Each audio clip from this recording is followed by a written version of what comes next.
네, 17강 사림 세력과 정치 변화 부분입니다. 요쪽부터는 조선의 약간 복잡한 부분이에요. 여러분들이 좀 어려워하는 사화 정치랑 붕당 정치 부분입니다. 설명 잘 들으면 이해할 수 있으니까 잘 따라오기 바랍니다. 먼저 훈구파랑 사림파를 구별할 수 있어야 됩니다. 훈구파가 뭐냐면 이 훈자가 공훈자예요. 공. 우리 훈장할 때 뭔가 공을 세운 사람들이죠. 그래서 훈구파가 뭘 말하냐면 세조의 즉위를 도운 공신 세력을 말합니다. 세조가 여기 있죠. 세조 앞에 단종이에요. 단종은 어린 나이에 왕이 됐는데 삼촌이었던 세조가 그 당시 때는 수양대군이었죠. 수양대군이 어린 조카 단종을 몰아내고 왕이 됐으니 그 사람이 세조였었죠. 그래서 세조가 왕이 되는데 도와준 이 공신 세력을 훈구파라고 합니다. 공훈자, 공이 있는 대신들, 대표적인 사람이 한명회예요. 사극에도 자주 나오는데 여기 훈구파 한명에 대해서 설명 나와 있죠. 이 한명회는 세조를 도와서 왕이 되는데 도와줬었고, 근데 한명회의 딸이 있습니다. 셋째 딸이 세조의 뒤를 이은 예종의 왕비가 되었고, 넷째 딸도 그 다음 왕인 성종의 왕비가 됩니다.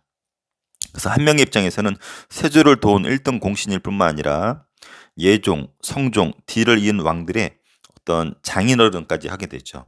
그래서 한명의 이때 권한은 우리 고려시대 때 배웠던 이자겸 못지않게 엄청 셌었습니다.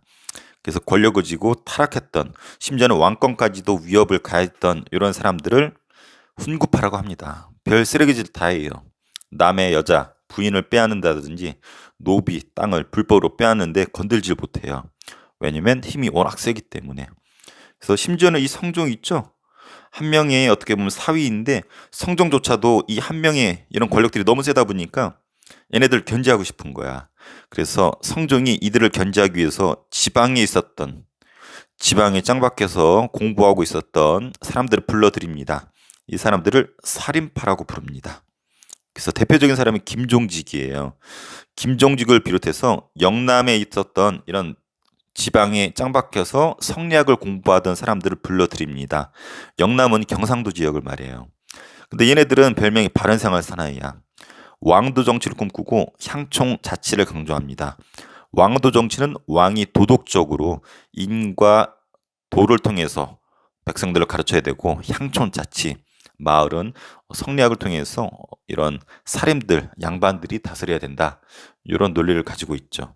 그래서 얘네들이 중앙에 이제 불러들어서 가게 되는데 어디에 앉게 되냐면 삼사라는 자리에 앉혀서 훈구 세력을 비판하는 역할을 합니다. 삼사 기억나나요? 홍문관, 사관원, 사헌부 합쳐서 삼사라 그랬었잖아요. 그래서 왕한테 어떤 쓴소리도 한다 그랬죠? 아니되옵니다. 그리고 관리, 주변 관리들의 나쁜 짓도 비리도 비판하고 이런 역할을 하는 것이 삼사였는데, 이 바른생활 사나이들을 삼사에 앉혀서 훈구를 비판하는데 역할을 하도록 하죠. 그럼 당연히 이 입장에서 누가 기분이 상하겠어요? 훈구파가 기분이 나쁘겠죠. 자기들을 살인파가 공격을 하니까. 그래서 훈구파가 살인파에 반격을 가합니다. 이 반격인 이 사건을 뭐라 부르냐면 사화라고 부릅니다. 사화. 사화의 뜻은 살인파가 화를 입었다. 살인이 입은 피해를 사화라고 해요. 훈구가 힘이 세고 자기들 비판하는 살인을 공격하겠죠. 그래서 네 번의 이 사화가 있는데 이 네 번의 사화 비교하는 것이 시험에 잘 출제가 됩니다. 그래서 오른쪽 보면서 순서대로 사화의 순서를 볼게요. 연산군 때 첫 번째 있었던 사화가 무호사화입니다. 이것의 원인이 되었던 것은 김종직이라는 사람의 조의제문. 요 김종직 아까 불러드렸었죠. 이 사람이 살아있을 때 조의제문이라는 글을 썼어요. 이 말이 무슨 말이냐면 이 의제가 사람 이름이에요. 의제를 조문한다. 우리 사람 죽으면은 상가집 가서 조문하잖아요. 애도를 표하는 건데 이 죽은 의제를 조문한다라는 글이었어요. 이 의제가 어떤 사람이냐면 부하였었던 항우라는 사람한테 죽임을 당해요. 부하 항우한테. 근데 이 조의제문이 왜 문제가 되냐면은 이미 김정중이 이때 죽었어요. 근데 이 연산구 때 훈구파들이 김정중의 조의제문을 보니까 부하였던 항우한테 죽은 의제를 조문한다고 되어 있거든요. 이건 마치 부하였던 세조가 자기 임금이었던 단종을 몰아내고 왕이 된 것을 비판하고 단종을 애도하는 그런 것으로 묘사가 되어 있거든. 그래서 그렇게 이해를 하고 연산군한테 이릅니다. 전하, 김종직이 조의제문이라는 글을 썼는데 이걸 보니까 부하였던 항우한테 죽은 의제를 조문하는 겁니다. 이건 마치 연산군 당신의 증조 할아버지였던 세조가 단종을 안 하고 왕이 된 것을 비판한 것과 같습니다. 그래서 연산군이 자기의 증조 할아버지를 비판했다고 해가지고 이 글을 쓴 김종직, 이미 죽었다고 그랬잖아요. 이미 죽은 김종직을 관에서 꺼내내서 목을 쳐버립니다. 이것을 부관참시라고 하는데 이미 죽은 김종직까지도 죽여버릴 정도로, 그리고 김종직의 제자들, 수많은 살인파들이 피해를 입게 됩니다. 이 사건을 무오사화라고 합니다. 무오사화. 자, 두 번째 갑자사화입니다. 자, 연산군이 좀 폐륜기가 좀 있어요. 근데 어머니부터 좀 문제가 있었어. 연산군의 아빠가 성종이고 연산군의 엄마가 여기 있던 윤씨였거든요. 근데 폐비가 됩니다. 폐비란 말은 왕비 자리에서 쫓겨났다라는 거예요. 그리고 심지어 이 폐비 윤씨가 쫓겨난 것일 뿐만 아니라 사약을 먹고 죽습니다. 왜 그러냐면 이 윤씨가 좀 성격이 포악해.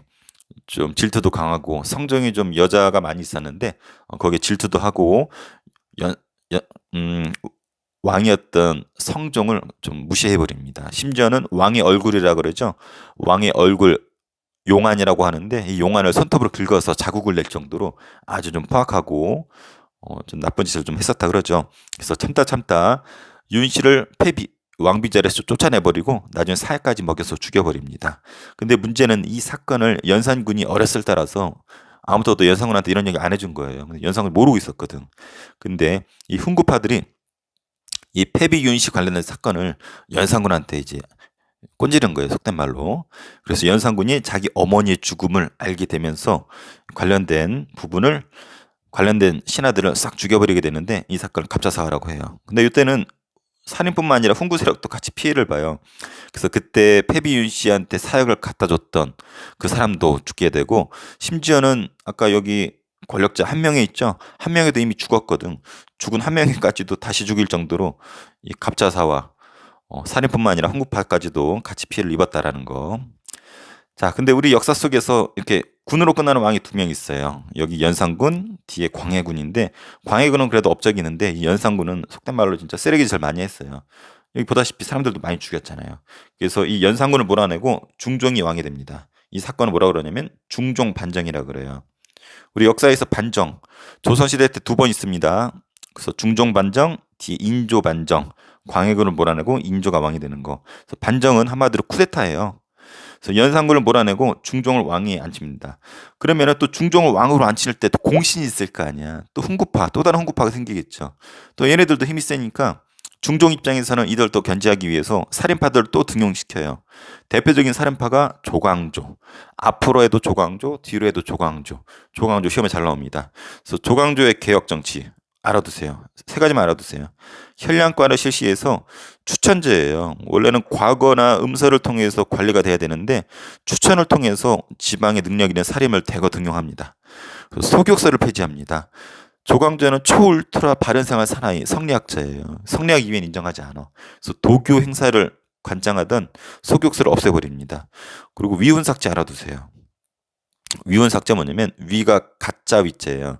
훈이 공훈자. 가짜 공신들을 삭제합시다.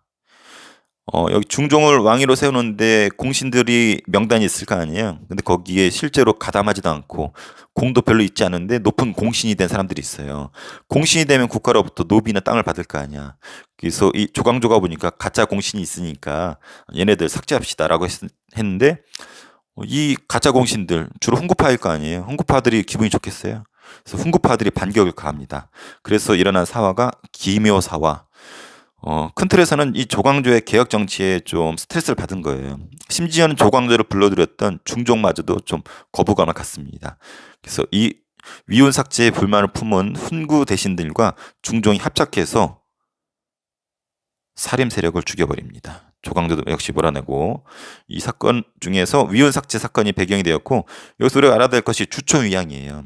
이 사건을 꾸몄다고 알려져 있죠. 주초위양. 나뭇잎에다가 한자로 네 글자 주초위양을 썼습니다. 근데 여기서 문제가 된 건 요 두 글자예요. 주초. 두 글자인데 이걸 합치면은 조가 돼요. 조. 우리 조시할 때 조. 이 말은 조씨가 왕이 된다는 뜻이에요. 조씨가 왕이 된다. 조씨가 왕이 된다. 그 당시 때 이런 개혁하면서 인기가 있었던 조광조가 왕이 된다라는 의미입니다. 그래서 이걸 통해서 중종을 보여주고, 중종도 안 그래도 조광조의 기억에 좀 스트레스 있었는데 이걸 계기로 조광조 세력 살인파들을 몰아냈었다라고 기록이 남겨 있는데, 실제로 이게 가능한지 과학자들이 실험을 해봤다 그러죠. 나뭇잎에다가 꿀을 발라서 벌레들한테 먹여서 이 글자가 나왔다고 하는데, 근데 실제로 이 나뭇잎에다가 글자를 써서 꿀을 발랐더니 벌레들이 이렇게 갉아먹지 않더라는 거죠. 그래서 이거는 하나의 이야기일 뿐인 거지. 하지만 이 이야기 속에는 조광조에 대한 반발이 있었다. 그래서 공신 세력들이 홍구파들이 나뭇잎에다가 주처 위양 써서 꿀을 벌레가 갉아먹어서 왕한테 보여줘서 반격을 가했다. 이런 기묘한 일이 있었죠. 그래서 기묘사화예요. 자, 명종 때에는 을사사화가 있습니다. 여기 잠깐 나와 있지만 중종 죽고 바로 명종이 왕이 된 건 아니에요. 인종이 잠깐 왕이 됐었는데 몇 개월 만에 바로 죽습니다. 을사사화의 배경은 외척 세력 간의 정치적 대립 때문에 일어났어요. 역사를 보다 보면 외척이란 표현이 많이 나오는데 쉽게 표현해서 외가집 친척이라고 보면 될 것 같아요.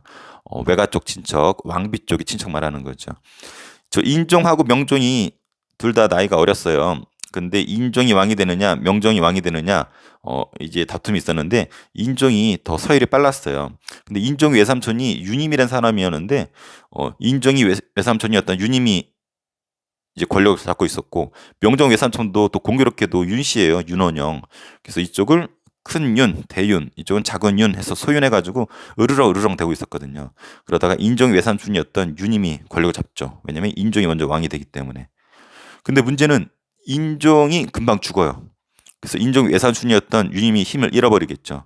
그리고 뒤를 이어서 명종이 왕이 되는데, 명종이 외삼촌이었던 윤원영이 권력을 틀어지게 되죠. 그리고 으르렁 되다가 엄청나게 반격을 가하게 되면서 살인파들이 이때 휘말려서 많이 죽게 됩니다. 이 사건을 을사사화라고 합니다.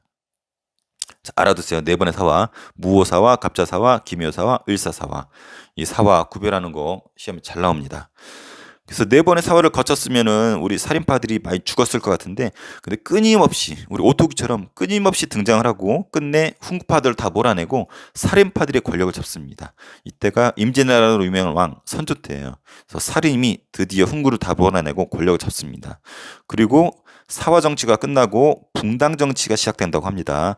붕당은 지금으로 치면 정당 개념이에요. 우리 뭐 더불어민주당, 뭐 국민의힘, 국민의당 이런 당이 있잖아요. 지금으로 치면은 정당 개념인데, 근데 문제는 약간 지금 정당과 달라요. 지금 정당은 어떤 정치적인 성격만 강하잖아요. 근데 얘네는 정치적인 뿐만 아니라 학문적인 성향도 같아요. 어디 서원 출신, 어디 서원 출신 해가지고 뒤에 서원 출신인 걸 강조를 합니다. 그래서 붕당이 시작이 되는데 살인파들이 둘로 쪼개져요. 서인과 동인으로 쪼개집니다. 계기가 된 것은 요거, 남은 훈구 세력에 대한 처리 문제. 동인 같은 경우는 훈구가 조금 남아 있었거든. 이 남은 찌끄러기 훈구 세력들을 강하게 처리해버리자. 서인은 아니다, 좀 봐주자, 이런 입장으로 좀 으르렁대고 있었는데, 결정적으로 2조 전랑 자리를 두고 싸웁니다. 우리 6조 기억나나요? 이호, 예병, 형공, 의정부 아래 6조 있었잖아요. 그 중에 2조에 2조 전랑이라는 자리가 있었어요. 근데 이 자리가 되게 중요한 자리야. 관직은 높지 않지만 이 자리에 있으면은 어떤 여론을 형성할 수 있었죠. 그래서 우리 3사 기억나죠? 3사. 3사의 인원을 추천할 수 있는 권한이 있었어요. 3사가 막강한 권한이 있었다 그랬잖아요. 여기 우리 살인파도 여기에 임명되면서 커서 있었잖아요. 그래서 이조 전랑은 3사를 추천할 수 있는 권한이 있었고, 심지어는 자기가 물러나고 자기 후임자, 자기 뒷사람을 추천할 수 있는 권리까지 있으니까 대를 이어서 계속 중요한 자리를 앉힐 수 있는 자리가 2조 전랑이었습니다. 근데 이걸 두고서 서인과 동인이 서로 으르렁 됩니다. 그러면서 서인 동인으로 흩어 나눠지게 되죠. 서인은 서쪽에, 동인은 동쪽에 살았기 때문이라고 하는데, 김효원과 심의겸 이 사람으로 대표되는데, 이 사람들이 대표로 서인 동인 서로 지리적 위치 때문에 이렇게 불렀지만 나중에 붕당이 시작으로 알려져 있죠. 근데 동인은 또 둘로 나눠져요. 남인과 북인으로 또 쪼개집니다. 계기는 이 두 사건이 있는데, 이건 고등학교 수준이라서 관심 있는 사람은 선생님 나중에 영상 때 또 따로 정리해 줄게요. 결론적으로 이 사건으로 동인과 서인이 싸우게 되는데, 이 사건을 계기로 동인이 북인과 남인으로 쪼개지게 됩니다. 자, 쌤이 이 4대 사화 정리해줬어요. 4대 사화에도 불구하고 끝내 사림이 권력 잡고 동인 서인 북인 남이 나눠지면서 지들끼리 또 싸우잖아요. 근데 네 번의 사화를 거치고도 살아남을 수 있었던 이유는 요 두 가지 때문이에요. 서원과 향약. 얘네들이 끊임없이 어떤 살인파들을 배출해내는 역할을 했었던 거예요. 서원은 학교입니다. 지금으로 치면 사립 중고등학교인데 교육기능뿐만 아니라 제사기능까지 있었어요. 그래서 성리학 교육을 하고 덕망 높은 유학자를 제사 지내는 역할을 하는 것이 서원입니다. 최초의 사액 서원은 주세붕이라는 사람이 세운 백웅동 서원이라고 그러는데 사액을 받았다고 해요. 사액이란 말은 왕한테 액자를 받은 거야. 왕이 직접 글씨를 써가지고 액자를 내려줍니다. 그래서 이 백운동 서원에는 소수서원이라고 하는 간판을 내려줘요. 액자를. 그래서 백운동 서원이 소수서원 같은 거예요. 근데 이 왕으로부터 사익을 받으면 어떤 혜택이 있냐면 토지, 노비, 서적 등을 국가가 대줍니다. 그리고 세금도 내지 않아요. 그래서 최초의 사익서원은 백운동 서원이 이름을 바꾼 소수서원으로 알려져 있고 이런 걸 계기로 많은 사익서원들이 생기게 되죠. 근데 이 서원에서 공부한 애들이 살인파란 말이야. 살인파들이 끊임없이 서울로 이 서원 출신 애들을 배출할 거 아니에요. 같이 먹고 자고 공부하다 보니까 같은 어떤 학풍을 유지하게 되고 서로 끈끈한 정을 맺게 되죠. 그래서 얘네들이 살인으로 나중에 붕당 정치를 할 때 뭐 동인 서인이었을 때 어디 서원 출신이냐 이런 것들도 영향을 끼치게 됩니다. 그래서 사림은 서원을 통해서 세력을 키워나갔다라는 거. 그래서 서원 알아두세요. 또 하나가 향약입니다.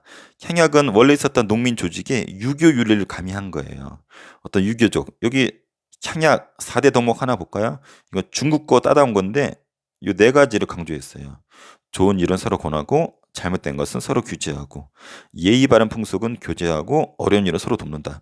좀 유교적인 윤리들이 많이 있죠. 근데 이것을 마을에서 약속으로 지키는 거예요. 향촌 규약이라고 돼 있죠. 그 마을, 향촌이 마을이에요. 마을에서 스스로 지키는 약속이다. 근데 이거를 누가 통제하냐면 사림이 통제합니다. 그래서 향약하면은 사림이 향촌을 지배한 향촌 자치 규약이다. 그래서 사림들이 이거를 주관해서 지키도록 강요를 한 거예요. 잘 지키면 상을 주고 못 지키면 벌을 주는데 이것을 누가 했다? 사림줄이 주도했다. 그래서 사림은 향약을 통해서 향촌에서 막강한 영향력을 행사하게 되죠. 그래서 서원 향약 꼭 알아두세요. 사림이 향촌에서 세력을 키울 수 있었던 배경 두 가지를 수시하면 무조건 서원과 향약이다. 알아두면 될 것 같아요. 사림의 계보 한번 볼까요? 사림의 뿌리는 정몽주예요. 아까 여기 살인파 설명할 때 지방 세력이라고 그랬었죠. 여러분 고려 말에 혁명파 사대부랑 온건파 사대부 기억나나요? 혁명파 사대부는 정도정처럼 나라를 갈아엎으려고 했던 사람들이고 온건파 사대부는 정몽주처럼 고려를 지키려고 했던 사람들이었어요. 정몽주는 그러다가 태종 이방원한테 맞아 죽죠. 그렇지만 이 정몽주 무리들은 지방으로 흩어져서 조선 세운데 협력하지 않았어요. 그래서 지방이 짱박해서 뭐 했냐면 성리학, 유교 공부했어요. 그래서 이렇게 쭉 대를 이어서 제자들이 배출이 됩니다. 그러다가 지방에서 성리학 공부하고 있는데 김종직이 불림을 받죠. 언제? 성종 때 김종직 불림 받았었죠? 그래서 성종 때 중앙으로 진출하는 것이 김종직 때부터예요. 그러다가 수많은 제자들이 나오죠. 그중에서 조광조 다시 한번 불림 받죠. 중종 때. 그리고 제자들이 이렇게까지 이어지게 됩니다. 이유나 이황은 너무나 유명하죠. 그래서 이 이황이나 조식은 영남학파라고 그러고 성과 이는 기호학파라고 합니다. 영남학파가 나중에 뭐가 되냐면은 동인이 돼요. 이쪽이 서인이 되고. 그래서 붕당의 시작이 보니까 학파로 연결이 되죠. 그래서 아까 얘기한 것처럼 붕당은 지금 정당과는 다르게 정치적인 성격뿐만 아니라 학문적인 학파의 성격까지도 같이 담고 있다는 거 꼭 기억해 주기 바랍니다. 자, 서원의 배치도 한번 볼게요. 도산 서원의 배치도인데 아까 서원이 뭐 하는 거였어요? 공부도 하고 제사 지낸다 그랬죠. 그래서 공부하는 강당이 있고 제사를 지내는 사당도 있어요. 이 사당에서는 누구 제사 지낼 거 아니야. 도산 서원 같은 경우는 서원마다 제사 지낼 사람 달라요. 도산 서원은 태계 이왕을 제사 지내죠. 그리고 이 동제 서재는 기숙사예요. 그래서 기숙사에서 공부하면서 강당에서 공부하고 사당에서 앞선 유학자들 제사 지내고 여기 배출된 애들이 붕당을 형성하고 그래서 서원 역할 알아두기 바랍니다. 오늘 배운 거 정리하면 이렇게 돼요. 4대 사화랑 붕당 형성 과정이에요. 훈구파가 세조가 왕이 되는데 공을 세운 사람들이고 쓰레기가 된다고 그랬었죠. 그래서 얘네들을 견제하기 위해서 성종 때 지방에 있었던 성리학자들 살인파를 불러들였어요. 그래서 살인파들이 훈구파들을 공격하죠. 비판하죠. 쓰레기들. 그랬더니 훈구파들이 살인파들한테 반격을 가하죠. 그것을 뭐라 부르냐면 사화라 부른댔어요. 그래서 4번의 사화가 있었습니다. 무오사화, 김종직의 조의제문이 문제됐었고, 갑자사화, 연산군이 자기 어머니 죽은 거 빡돌아서 일어난 사건이고, 김효사화, 조광조의 개혁정치에 실증이 나서 주초위왕 조작해서 김연열 때문에 일어난 일이고, 일사사화는 외척 간의 갈등 때문에 일어난 일이고, 그래서 이번 4번의 사화에도 불구하고 훈구파는 나중에 소멸하게 되고 살인파가 붕당으로 끝까지 자리 잡게 되죠. 붕당이 나중에 이조전랑 자리를 두고서 동인 서인으로 나눠주고, 또 동인이 북인과 남인으로 나눠지면서 붕당 정치가 쭉 펼쳐지는데, 붕당 정치 다음 부분은 다음 시간에 쭉 연결돼서 배웁니다. 그래서 오늘 배운 게 이 정도인데 좀 복잡해요. 근데 여러 번 보면은 설명 잘 살펴보면 쉬워요. 최종 정리 들어갑니다. 훈구파가 뭐고 살인파가 뭔지 알아둬야 돼요. 훈구파들은 세조 주기를 도운 공신 세력을 말합니다. 한명회가 대표적이고, 살인파들은 이 훈구파들을 공격하기 위해서 불러들인 지방에 있었던 애들이래요. 그래서 3사 인명대에서 훈구를 비판하죠. 이 둘의 갈등이 사화입니다. 그래서 4번의 사화, 연산군 때 첫 번째 사화, 김종직의 조의제문이 문제됐었던 무오사화, 그 다음에 폐비윤씨 사건이 계기가 되었었던 갑자사화, 그 다음에 중종이 들어서고 조광조를 불러서 개혁을 했는데, 특히 위헌 삭제, 가짜 공신 삭제를 계기로 일어난 김효사화, 이때 주초 위양으로 조작을 했었죠. 명종 때는 외척 간의 세력 갈등으로 일어나는 을사사화. 굳이 사화 2개만 정리하자면 이 무오사화랑 김효사화는 꼭 알아둬야 돼요. 자, 선조 때는 이제 사림이 집권하고 붕당이 시작되었었죠. 그래서 정치적 학문적인 의견 차에 따라서 형성이 되었는데, 이 붕당의 어떤 근원지는 이 2가지라고 그랬어요. 선과 향양. 살인파들이 등장할 수 있었던, 끊임없이 붕당의 살인을 배출할 수 있었던 거. 그래서 처음에는 동인 서인으로 나눠졌는데 이조전락 문제로 갈라졌고, 나중엔 동인이 남인 북인으로 갈라진다라는 거. 그래서 서원과 향약은 살인이 향촌에서 세력을 키웠던 근거가 되었다라는 거. 살인의 계보, 옛날 고려 말에 정몽주로부터 김종직, 조광조, 그 다음에 동인 서인으로 갈라진다라는 거. 그래서 요 틀만 제대로 이해하고 살붙이면은 다 맞출 수 있어요. 자, 여기까지 정리할게요. 자, 18강 문화의 발달과 사회 변화 부분입니다. 이쪽은 조선 전기의 문화를 살펴보게 될 텐데요. 조선 전기라 함은 임진왜란 전을 말합니다. 보통 15세기, 16세기 이때를 조선 전기라고 하는데, 중학교 수준에서 15세기, 16세기를 구별할 필요는 없습니다. 하지만 좀 수준 높은 공부라든지 고등학교 수준의 공부를 하고 싶은 사람들은 15세기, 16세기 나눠서 공부하면 좋습니다. 하지만 중학교에서는 같이 공부한다는 거. 자, 조선 전기의 문화의 큰 특징은 양반 중심의 문화였었고, 국가 초기이기 때문에 국가 차원에서 여러 가지 책들을 편찬했습니다. 그리고 과학기술이 발달했던 시기가 조선 초기라는 거, 전기라는 거. 자, 양반 중심의 문화에서는 우리가 유심히 봐야 될 건 요 그림 부분입니다. 고사관수도라는 그림이 있고 몽유도원도라는 그림이 있습니다. 오른쪽에 여기 고사관수도라는 그림이 나오는데, 어떤 양반 선비가 냇가에 흐르는 물을 보고 있는 모습입니다. 그리고 몽유도원도는 이게 몽유, 이 꿈몽자예요. 꿈에서 봤는데 뭘 봤냐면 도원, 복숭아 어떤 밭을 거니는 모습을 봤다고 합니다. 세종대왕의 아들이었던 안평대군이 꿈에서 이 무릉도원을 봤었다고 합니다. 도원. 이것을 그 당시 화가에 썼던 안견한테 말을 하고 그려달라고 했는데 3일 만에 그렸었다라고 알려진 대표적인 몽유도원도 유명합니다. 지금 현재 일본에 가 있습니다. 자, 16세기에는 살인파들이 권력을 잡았죠. 사군자가 유행합니다. 이 살인파들 별명이 선생님이 바른생활 사나이라고 그랬었잖아요. 그래서 되게 올곧고 올바른 생활을 하는 사람들인데, 이런 사군자, 매난 국죽이 그들의 취향과 맞았었다고 하죠. 그래서 매난 국죽이 그런 어떤 지조, 올곧음, 바른 생활 이런 것을 상징한다고 합니다. 매화, 난초, 국화, 대나무를 말하는데 봄, 여름, 가을, 겨울을 뜻하기도 하죠. 그래서 사군자, 중학교 수준에서는 이런 것들이 조선 전기에 유행했었구나. 자기에서는 분청사기가 유행했습니다. 분청사기는 여기 나와 있지만 자기가 있으면은 여기다 흰색 칠을 하는 거예요. 그리고 그림을 그리는 건데 이것을 분청사기라고 합니다. 하얀색 칠을 하고 유약을 발라서 굽는 것을 분정사기로 하고 16세기는 백자가 유행하는데 역시 바른생활 사나이들, 이 살인파들은 이 깨끗함, 고상함을 강조하기 때문에 이 하얀색 백자가 유행했었죠. 아까 봤었던 사군자 역시 조선 전기 유행했었고, 자, 건축은 15세기 훈구파들이 권력 잡았을 때는 되게 실용적이에요. 그래서 실용적인 건축물. 살인파가 권력 잡았을 때는 그들의 어떤 근거지였던 서원 같은 것들. 자, 그 다음에 국가 편찬 서적을 볼게요.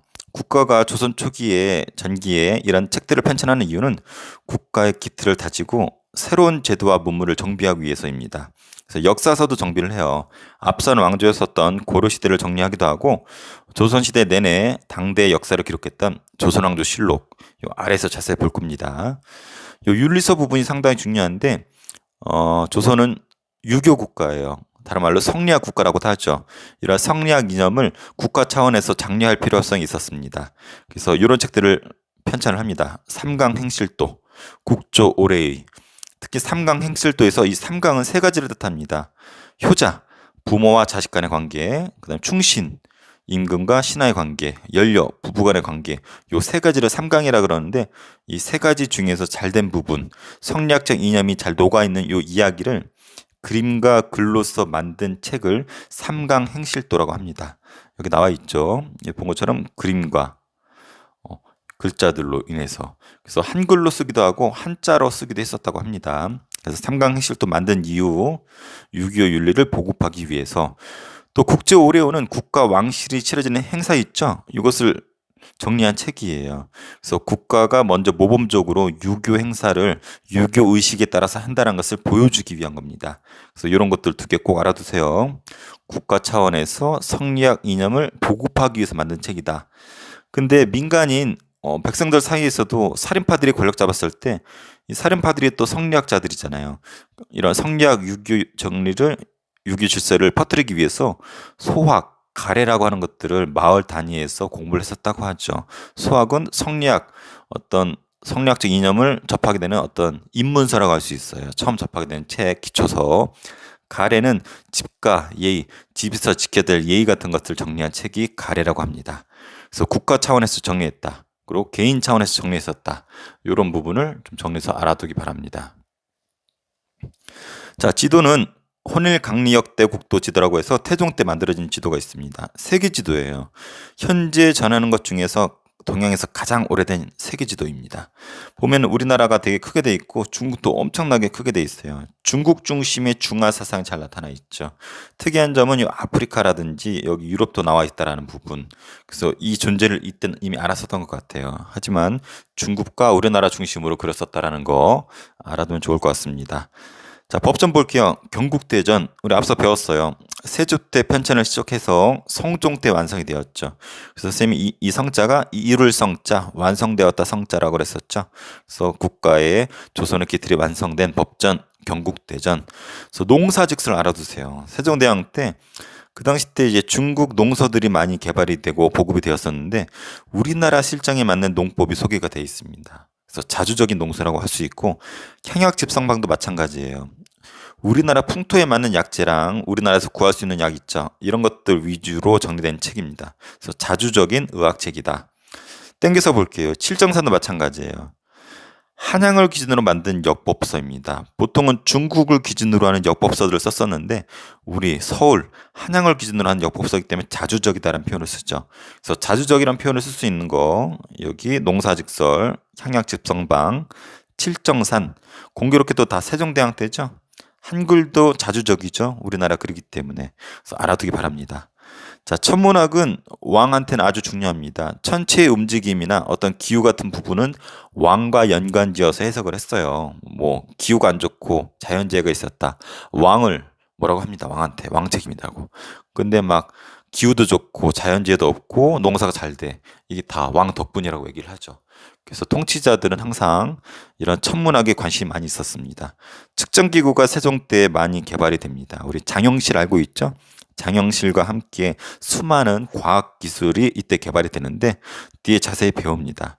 하지만 여기서 정리하면은 먼저 천체, 혼천이랑 간이라는 것이 있었고 천체, 하늘에 어떤 별들이 어디 있고 어떻게 움직이는지를 체크하는 거죠.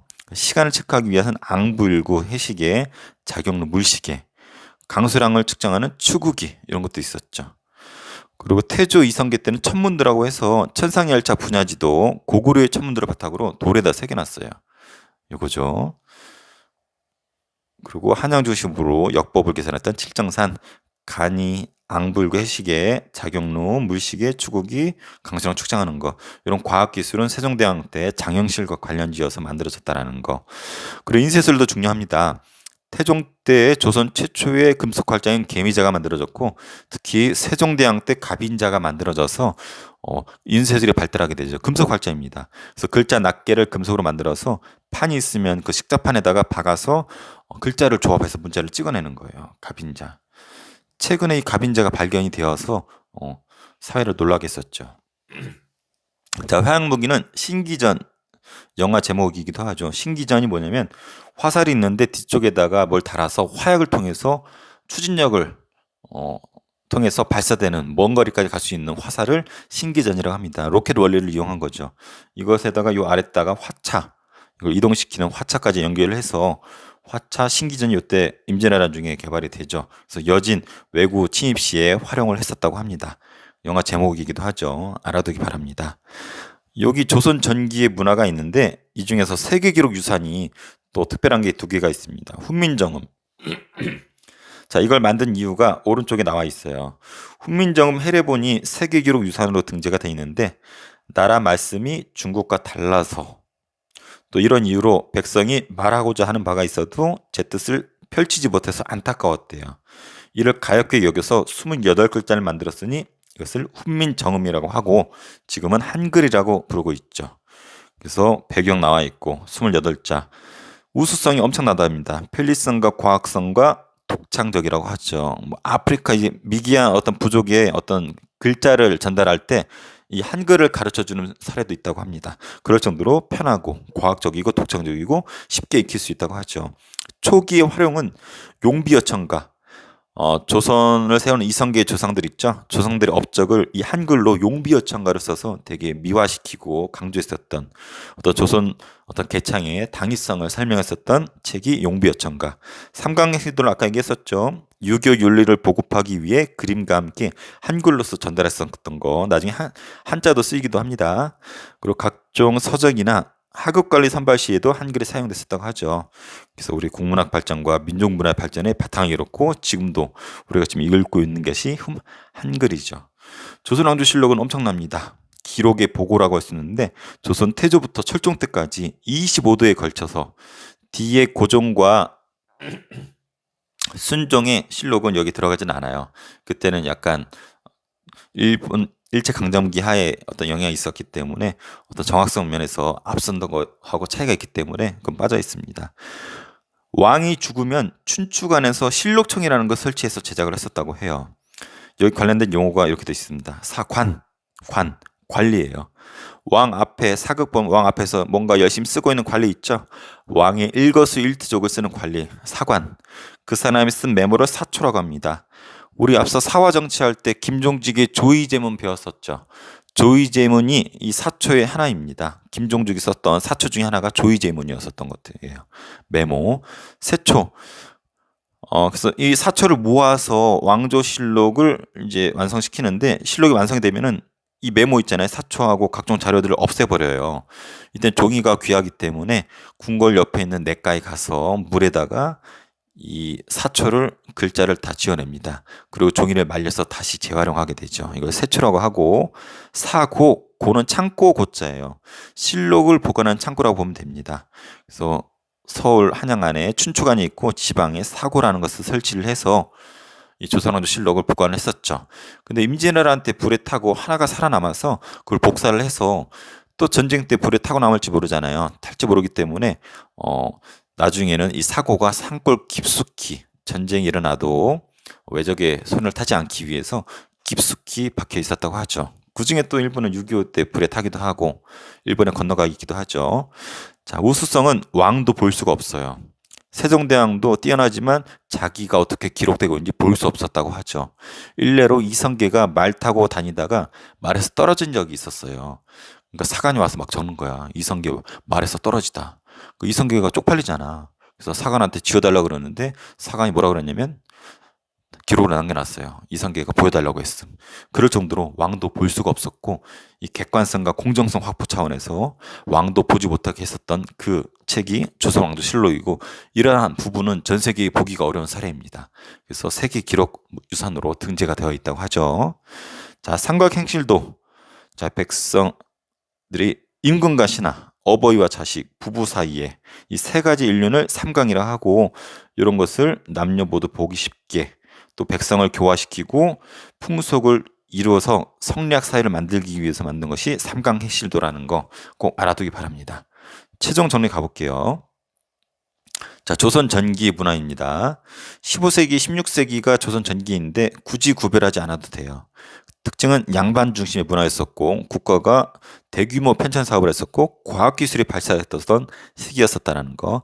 양반 중심 문화에서는 요 보라색 이 그림 그리고 분청사기랑 백자가 유행했었고 자 국가 편찬 사업은 그 목적은 새로운 제도랑 문물을 정비하기 위한 거.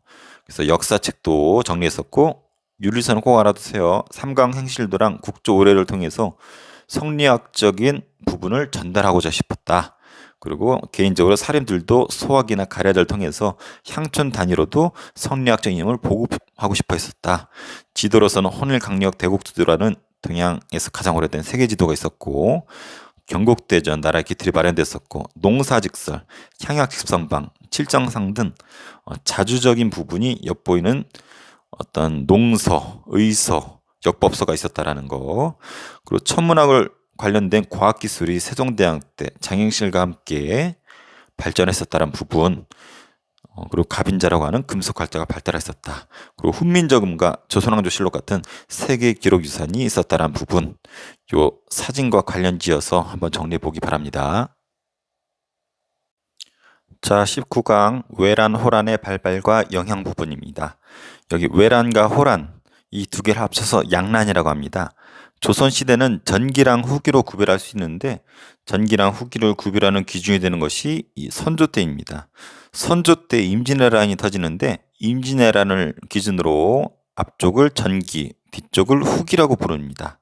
그래서 조선시대 전기랑 후기를 나누는 기준 임진왜란 꼭 알아두기 바랍니다. 먼저 임진왜란 너무나 잘 알고 있지만 간단히 살펴보도록 할게요. 임진왜란이 일어나게 된 배경 먼저 장기간 평화가 있었습니다. 조선이 1392년에 탄생하거든요. 그래서 1592년 200년 동안 큰 전쟁이 없었어요. 그래서 군사력이 많이 약화가 돼 있었고 양반이 둘로 쪼개져 있었습니다. 우리 앞서 배웠었던 붕당 정치가 이때 시작이 되죠.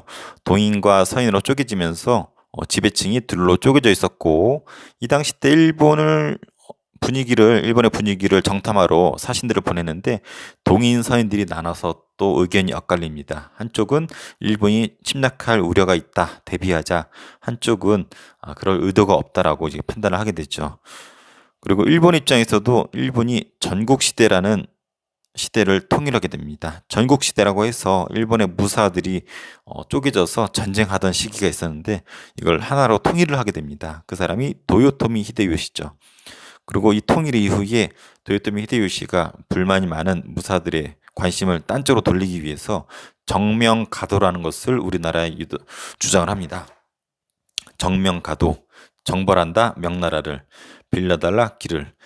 명나라를 정벌하러 갈 테니 한반도에 있는 조선이 비를 빌려달라 이런 뜻이죠. 명나라 정벌할 테니까 길 좀 터달라. 근데 말도 안 되는 주장이죠. 그래서 거절을 하고 일본이 침략을 해옵니다. 그래서 부산 쪽에 있는 부산성과 동래성을 함락시키고 당황스러운 우리 조선 정부가 충주에 군대를 집결시킵니다. 그래서 각지에 있는 군대를 끌어모으고 그 당시 때 신망이 있었던 신립이란 장군을 불러들이죠. 참고로 신립은 그 북방민족, 여진족과 싸움에서 말타면서 나름대로 승리했었던 경험이 있는 유능한 장군이었는데 충주에서 방어선을 세웁니다. 뒤에 탄금대라고 하는 강을 두고서 신립이 배수의 진을 치고서 일본에 맞서서 준비를 하죠. 근데 이때 착각했던 이유가 일본은 여기 조총이라고 해서 포르투갈을 통해서 새로운 신식 무기를 갖추고 있었어요. 그래서 신립은 여진족을 생각하고 기마병 위주의 어떤 평평한 지역에서의 전쟁을 준비했었다라면 그런 부분에서는 이 조총이 원거리 멀리서도 쏠 수 있기 때문에 신립이 착각을 한 부분이었었죠. 그래서 각지에서 간신히 끌어모은 군대가 여기서 대패하게 되면서 우리나라 조선의 방어선이 뚫리게 됩니다. 그래서 한양이 점령이 되고 경복궁이 불에 탑니다. 당황한 선조는 의주로 피난을 하게 됩니다. 근데 왕이 서울을 버리고 의주로 도망을 가거든요. 화가 난 국민들이 경복궁에 있었던 어떤 노비문서라든지 어떤 호적, 뭐 토지대장 이런 것들을 불태우면서 나중에 문제가 되지요. 자, 선조가 우주로 피난을 갑니다. 지도에서 보면은 여기 부산 부분을 일본이 차지하고 이 충주 전투, 충주에서 마지노선 설정했지만 신립장군 패하고 한성 빼앗기고 왕은 여기 의주까지 도망을 합니다. 왕은 심지어 명나라로 도망가고자 했으나 명나라에서 들어오지 못하게 막죠. 그래서 의주까지 도망을 가고 여기 보면 세자를 책봉합니다. 그 당시 뒤에 배우게 될 광해군을 세자로 책봉을 하고 왕위를 물려줄 계획을 세운 거죠. 그리고 명나라의 지원을 요청합니다. 명나라 입장에서도 이게 뚫리면 명나라로 쳐들어오기 때문에 개입을 안 할 수가 없죠. 그래서 조선과 명이 연합군을 결성을 하고 일본과 전쟁을 벌이게 되죠. 이때 일본이 휴전을 요청해 옵니다. 하지만 결렬이 되고 일본이 다시 쳐들어오는데 이것을 정유재란이라고 합니다. 정유재란, 임진왜란 구별하기도 하지만 정유재란은 큰 틀에서는 임진왜란 내부에 포함되기도 해요. 이 제자가 다시 제자예요. 정유년에 일본이 다시 쳐들어왔다. 이때 이순신 장군 같은 경우는 모함에 의해서 감옥에 가 있었어요. 그러다가 다시 풀려나서 다시 그나마 남아있는 군함을 가지고 전쟁을 하는데 그 유명한 명량해전에서 승리를 거두게 되죠. 근데 도요토미 히데요시가 사망을 하고 일본이 이제 철수를 하게 되죠. 철수하는 길목을 막고 노량해전에서 승리하면서 전쟁은 끝나게 됩니다. 그래서 이 전개 과정 중요합니다. 그래서 큰 흐름은 알고 있으면 좋을 것 같아요. 이 전쟁 일본을 무찌를 수 있었던 원동력이 있습니다. 육군과 수군의 활약, 관군이라고 하죠. 국가의 군대를 이 관군의 활약뿐만 아니라 이 의병의 활약도 있었습니다. 먼저 관군 중에서 육군에서는 김시민의 진주대첩, 권율의 행주대첩, 그 다음에 조선과 명나라의 평양성 탈환 전투, 이 활약했던 사람이 유성룡 이런 사람들이 있죠. 자, 이순신의 활약 수군 빼먹을 수 없죠. 이순신은 전 세계적으로도 알아줍니다. 23전 23승 패배가 없어요. 주요 전투가 이렇게 됩니다. 옥포전에서는 첫 승리를 거뒀고 사천해전에선 거북선이 첫 사용되었었고 한산도 대첩과 명량 대첩에서 큰 승리를 거두고 노량해전에서 전사하시게 되죠. 여기서 우리가 기억해야 될 건 한산도 대첩이에요. 하객진 전법을 썼다고 하죠. 하객진 전법 요거예요. 일본의 배가 있으면 학이 날개를 피듯이 딱 펼치고 거북선을 통해서 돌격을 시키고 이 옆에 있는 배를 통해서 포를 쏴서 일본을 제압하는 학의 날개를 핀 전법, 하객진 전법을 쓴 것이 한산도 대첩이다. 그래서 여기서 우리가 일본의 바다, 남해안 바다에 대한 어떤 제해권을 우리가 차지했다라고 얘기를 하죠. 그래서 꼭 알아둬야 될 한산도 대첩, 하객진 전법 알아두세요. 그리고 이순신은 모함을 받아서 감옥에 가는데 이 중간에 칠천량 해전이라고 있어요. 칠천량 해전에서 한 번쯤은 들어봤을 법한 인물 원균이란 장군이 이순신을 대신해서 해군을 이끕니다. 근데 칠천량 해전에서 다 속된 말로 말아먹어요. 그래서 나중에 정유재란 때 여기 기준을 나눈 것은 앞쪽은 임진왜란 초기고 뒤쪽은 정유재란 쪽이에요. 정유재란 때 감옥에 있던 이순신이 나와서 다시 전쟁을 하려고 봤더니 배가 13척밖에 없어. 근데 일본의 배를 봤더니 133척이에요. 그래서 게임이 안 될 것 같잖아요. 그래서 왕조차도 이순신한테 바다는 버리고 육군에 합류하라고 했는데 이순신은 아니죠. 이때 뭐라고 해요? 아주 유명한 말을 하잖아요. 전하 신께는 아직 13척의 배가 있사옵니다. 하고라고 하는 아주 유명한 명언을 남기죠. 또 뭐라 그러냐면 이런 말도 하죠. 길목을 한 명이 막으면 1000명의 적도 두려워한다. 그래서 길목을 막으면은 1000명의 적도 두려워할 정도로 길목을 막으면 승산이 있다. 그리고 죽기를 각오해서 싸우면 살 것이고 살기를 원한다면 죽을 것이다. 이런 수많은 어록들을 남겼던 사람이 이순신이기도 하죠. 그래서 13대 133, 이 진도 울돌목이 아주 물살이 빠른 동네예요. 여기 인근에서 세월호가 침몰했었잖아요. 물길이 빠르기로 유명하고 실제 가보면 물이 막 회오리치고 엄청나게 빠릅니다.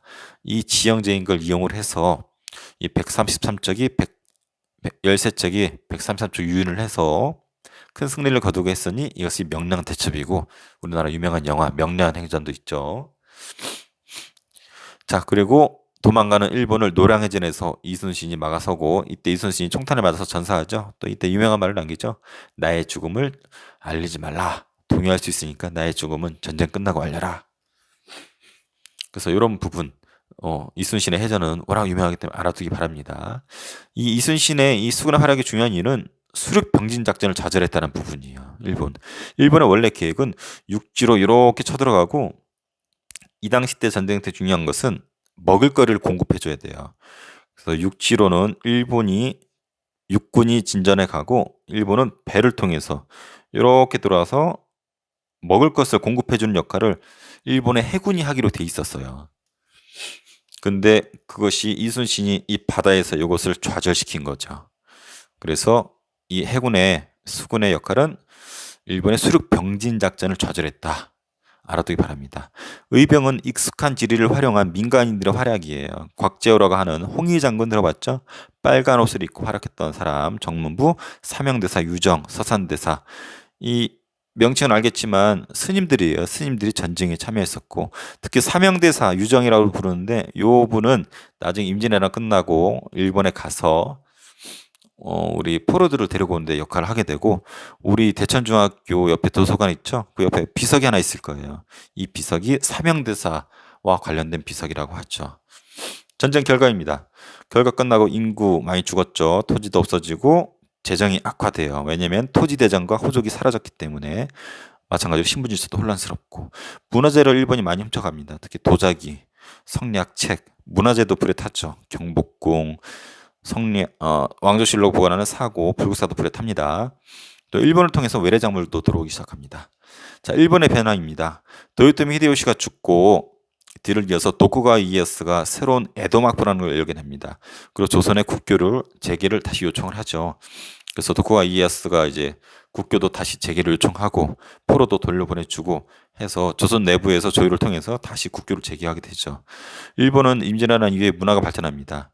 포로로 끌고 간 성리학자나 활자 인쇄공, 도자기 기술자를 통해서 문화가 발전하는데, 특히 도자기 기술자 중에 이삼평이라고 있었어요. 이 이삼평이라는 사람은 일본 도자기의 어떤 조상으로 이렇게 일컬어지는데, 이 사람을 통해서 여기 아리타자기 있죠. 일본을 대표하는 아리타자기의 원조가 이삼평의 기술이라고 하죠. 그래서 임진왜란을 다른 말로 도자기 전쟁이라고 합니다. 일본이 도자기 기술을 빼앗아갔기 때문에. 또 7년 전쟁이라고도 해요. 7년 동안 있었고, 또 동아시아 전쟁이라고도 합니다. 동아시아의 이 수많은 나라들이 같이 전쟁했기 때문에. 중국 입장에서는 명나라의 국력이 약해져요.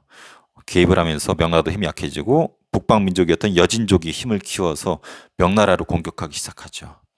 자, 이순신의 활약. 다른 건 몰라도 한산도 대첩, 하객진전법, 명량대첩, 울돌목 전투, 13대 133. 그 다음에 이순신이 돌아가신 노량대첩. 이 정도는 알아두면 좋을 것 같습니다. 자, 다음은 광해군입니다. 광해군은 북인 정권이에요. 우리 붕당 배웠잖아요. 북인과 광해군이 이때 권력을 잡는데, 전쟁 다음이기 때문에 전후복구 사업에 힘쓰겠죠. 그래서 이런 거 다시 정비하고 국방력 다시 강화시키고, 동의보감, 의학서죠. 허준이 편찬한 동의보감을 통해서 민생 안정시키고, 그리고 사고 다시 불탔던 거 복구시키고, 공고를 중건하고 대동법을 실시했어요. 대동법은 뒤에 되게 강조될 부분인데, 세금을 특산품으로 내는 것을 이제 세금이 있었는데 그것을 공납이라고 해요. 공납의 세금을 원래 특산물로 내야 되는데 번거롭잖아요. 그 폐를 이제 쌀이나 다른 부분으로 내도록 바꾼 제도를 대동법이라고 하는데, 요거 뒤에서 강조될 부분이니까 뒤에서 강조하도록 할게요. 자, 광해군 하면 꼭 알아둬야 될 거. 북인과 함께 중립외교를 펼쳤습니다. 여기 아까 보면은 요 후금이 세지고 명나라는 약해졌잖아요. 후금이 명나라를 공격합니다. 그래서 명나라 입장에서는 조선에 도움을 요청해요. 왜냐면 임진왜란때 도와줬으니까. 그래서 후금이 명나라를 공격했는데 명이 조선에 군사 지원을 요청합니다. 조선 내부에서는 논란이 일어요. 명나라 임진왜란 때 우리를 도와줬기 때문에 도와줘야 된다는 사람들도 있고, 하지만 대세는 이 후금이기 때문에 후금한테 맞서 싸우면 나라한테 좀 불리하다라는 입장도 있었죠. 근데 이 광해군과 북인이 봤더니 지금 대세는 후금이거든. 후금한테 붙어야 되거든요. 그렇다고 명나라한테 의리를 저버릴 수도 없고, 그래서 중간에서 중립을 지킵니다. 실제로 강홍립이란 장군을 보내요. 이 명나라가 군대를 요청했었을 때 강홍립을 보냈는데, 강홍립을 불러서 얘기를 하죠. 야, 강홍립아, 지금 후금이 명나라를 공격을 해서 명나라의 요청에서 가긴 하지만 후금한테 대놓고 싸우지 말아라. 분위기를 봐서 후금한테 투항을 하든지 분위기를 봐서 선택해라. 했더니 강홍립이 가서 싸우는데 읽은 책에 의하면은 화살을 쏘는데 화살촉을 빼고 후금을 공격했었다고 하죠. 그리고 분위기를 보니까 후금이 이길 것 같으니까 강홍립이 항복을 하죠. 그래서 후금한테 항복을 하면서 후금과는 큰 갈등 없이 무마하게 되는데, 이것을 중립외교로 갑니다. 근데 광해군이 몰락하게 된 계기가 폐모살제예요. 어머니를 왕비자리에서 폐위시키고 형제를 살해했다는 뜻이에요. 어머니가 임목대비인데 왕비자리에서 쫓아내버립니다. 그리고 형제였었던 영창대군을 죽여버립니다. 이게 무슨 얘기냐면 선조의 가계들을 보면 돼요. 선조하고 후궁이었던 공빈김씨 사이에서 광해군이 태어났거든요. 임진왜란 도중에 선조는 광해군을 세자로 책봉을 했습니다. 근데 선조한테는 후궁과 다르게 정식 왕비였었던 임목왕후가 있었어요. 근데 이 정식 왕비였었던 임목왕후한테 뒤늦게 영창대군이 태어납니다. 그러니까 광해군 입장에서는 영창대군은 동생이긴 하지만 엄마가 다른 동생이에요. 근데 선조가 광해군을 세자로 책봉하고 왕이 되었지만 선조가 영창대군 이 어린 동생한테 정을 많이 준단 말이야. 더군다나 광해군은 후궁의 아들이고 영창대군 동생은 정식 왕비의 아들이란 말이에요. 그래서 광해군이 하지 말아야 될 임목대무를 왕비 자리에서 쫓아내고 영창대군 동생을 죽여버립니다. 이 사건을 폐모살제라고 해요. 근데 그 당시는 유교국가 성리학국가인데 이러한 부분은 어떤 성리학적 이론에 맞지 않잖아. 더군다나 중립외교도 욕을 많이 먹어요. 왜냐면 명나라한테 의리를 지켜야지, 성리학의 원조인 명나라한테 의리를 지켜야지 왜 오랑캐는 후금 편을 드느냐, 그리고 어머니를 쫓아내고 동생을 죽일 수가 있느냐, 폐륜하다 해가지고 인조 반정이라는 게 벌어집니다. 반정이라는 것은 조선시대 2번 등장하거든요. 앞서 배웠었던 중종 반정, 인조 반정, 쿠데타예요. 그래서 광해군이나 북인을 제거하고 인조, 서인들이 중심이 돼서 인조를 왕위로 추대한 사건을 인조 반정이라고 합니다. 그래서 서인과 인조가 정권을 잡았어요. 광해군을 쫓아내고, 얘네들은 친명 배금 정책을 펼칩니다. 아까 광해군은 중립외교라고 하는 실리적인 외교를 펼쳤잖아요. 나라에 타격이 가지 않게. 근데 인조는, 서인들은 성리학적에 의해서 명나라 편을 들고 오랑캐라고 생각했던 후금을 배척합니다. 친명 배금, 명예에 친하고 후금을 배척한다. 근데 때마침 이괄해난이라는 게 터져요. 이괄해난이 뭐냐면은 인조 반정에 가담했었던 이괄이라는 사람이 있는데, 공이 있는 신하한테 상을 줄 거 아니야? 이괄도 상을 받았는데 자기가 활약했던 거에 비해서 만족을 못할 정도의 공신으로 책정이 된 거예요. 여기 불만을 참고 이괄에 반란을 일으켰다가 후금으로 도망쳐 버려요. 후금의 입장에서는 친명 배금으로 자기들을 배척하기 때문에 조선 괘씸하거든. 근데 이 이괄이 자기 나라로 와서 이 쿠데타에 대해서 얘기해 준단 말이야. 그래서 후금의 입장에서는 조선을 쳐들어올 수 있는 명분이 없었는데 명분이 생긴 거죠. 왜? 왕을 몰아내고 인조가 왕이 되었기 때문에 이걸 명분으로 후금이 쳐들어옵니다. 이것을 정묘호란이라고 합니다. 그래서 후금이 침략을 하고 인조가 강화도로 피신을 해요. 북방민족이 쳐들어왔을 때, 우리 앞서 몽골 때도 그랬었죠. 강화도로 피신하는 이유는 섬이기 때문에, 또 거기에 전통적으로 궁궐이라든지 또 먹을 것도 있기 때문에 강화도로 피신하는 겁니다. 강화도로 피신했지만 끝내 형제 관계를 요구한 것을 허락을 해요. 그래서 후금을 형제라고 모시고 우리 동생을 하게 되죠. 근데도 친명 배금 정책이 계속 이어지고 청나라 다시 쳐들어오죠. 후금이 나라 이름을 바꿉니다. 뭘로 바꾸냐면은 청나라로 바꿔요. 그래서 후금이 청나라가 되고 얘네들이 뭘 요구하냐면은 군신관계를 요구합니다. 군신관계, 이 형제관계가 아니라 형제관계 형 동생 하자는 거고 군신관계는 자기네를 청나라 임금으로 하고 우리 조선을 신하로 이렇게 하자라는 거예요. 상당히 오라키를 여겼었던 나라가 이걸 요구해 오니까 조선 내부에서도 갈등이 있습니다. 척하론, 화해를 배척한다, 전쟁하자는 쪽이에요. 주하론, 주장한다, 화해를 주장하는 쪽, 전쟁은 안 된다. 척하론, 화해를 배척하고 전쟁하자. 근데 분위기는 이 척하론 쪽이에요. 오랑캐 새끼들이 그냥 싸가지 없게 해가지고 전쟁하자는 쪽이에요. 그래서 청나라가 침입을 해오고 왕은 다시 한번 강화도로 피신하려고 했었으나 청나라 군대가 너무 빨리 내려와요. 그래서 들어가지 못하고 남한산성으로 들어가게 됩니다. 그래서 여기서 싸우게 되는데 근데 항복을 하고 삼조도라는 곳에서 굴욕의 항복식을 하게 되죠. 청나라의 항복식이 이렇게 단을 쌓고 청나라 황제가 직접 내려왔어요. 그리고 인조가 엎드려가지고 자기 아들들과 신하를 이끌고 가서 맨발로 머리를 쥐어 박습니다. 이것을 뭐라 그러냐면 삼배구고두라고 해요. 3번 큰절을 하고 9번 머리를 조아리는 아주 치욕스러운 항복식을 하게 되는데 이것을 삼전도의 굴욕이라고 하고 여기에 삼전도의 비라고 있어요. 이 내용을 기록해놓은 치욕스러운 내용이 여기 기록이 되어 있죠. 서울에 있습니다. 이건 남한산성은 이 병자호란이 일어났던 현장. 이 치욕스러운 이 사건을 병자호란이라고 합니다. 그래서 보통 외란호란하면 임진왜란 병자호란이라고 하죠. 그래서 청나라 요구대로 군신관계를 맺었고 두 왕자가 청나라로 끌려갑니다.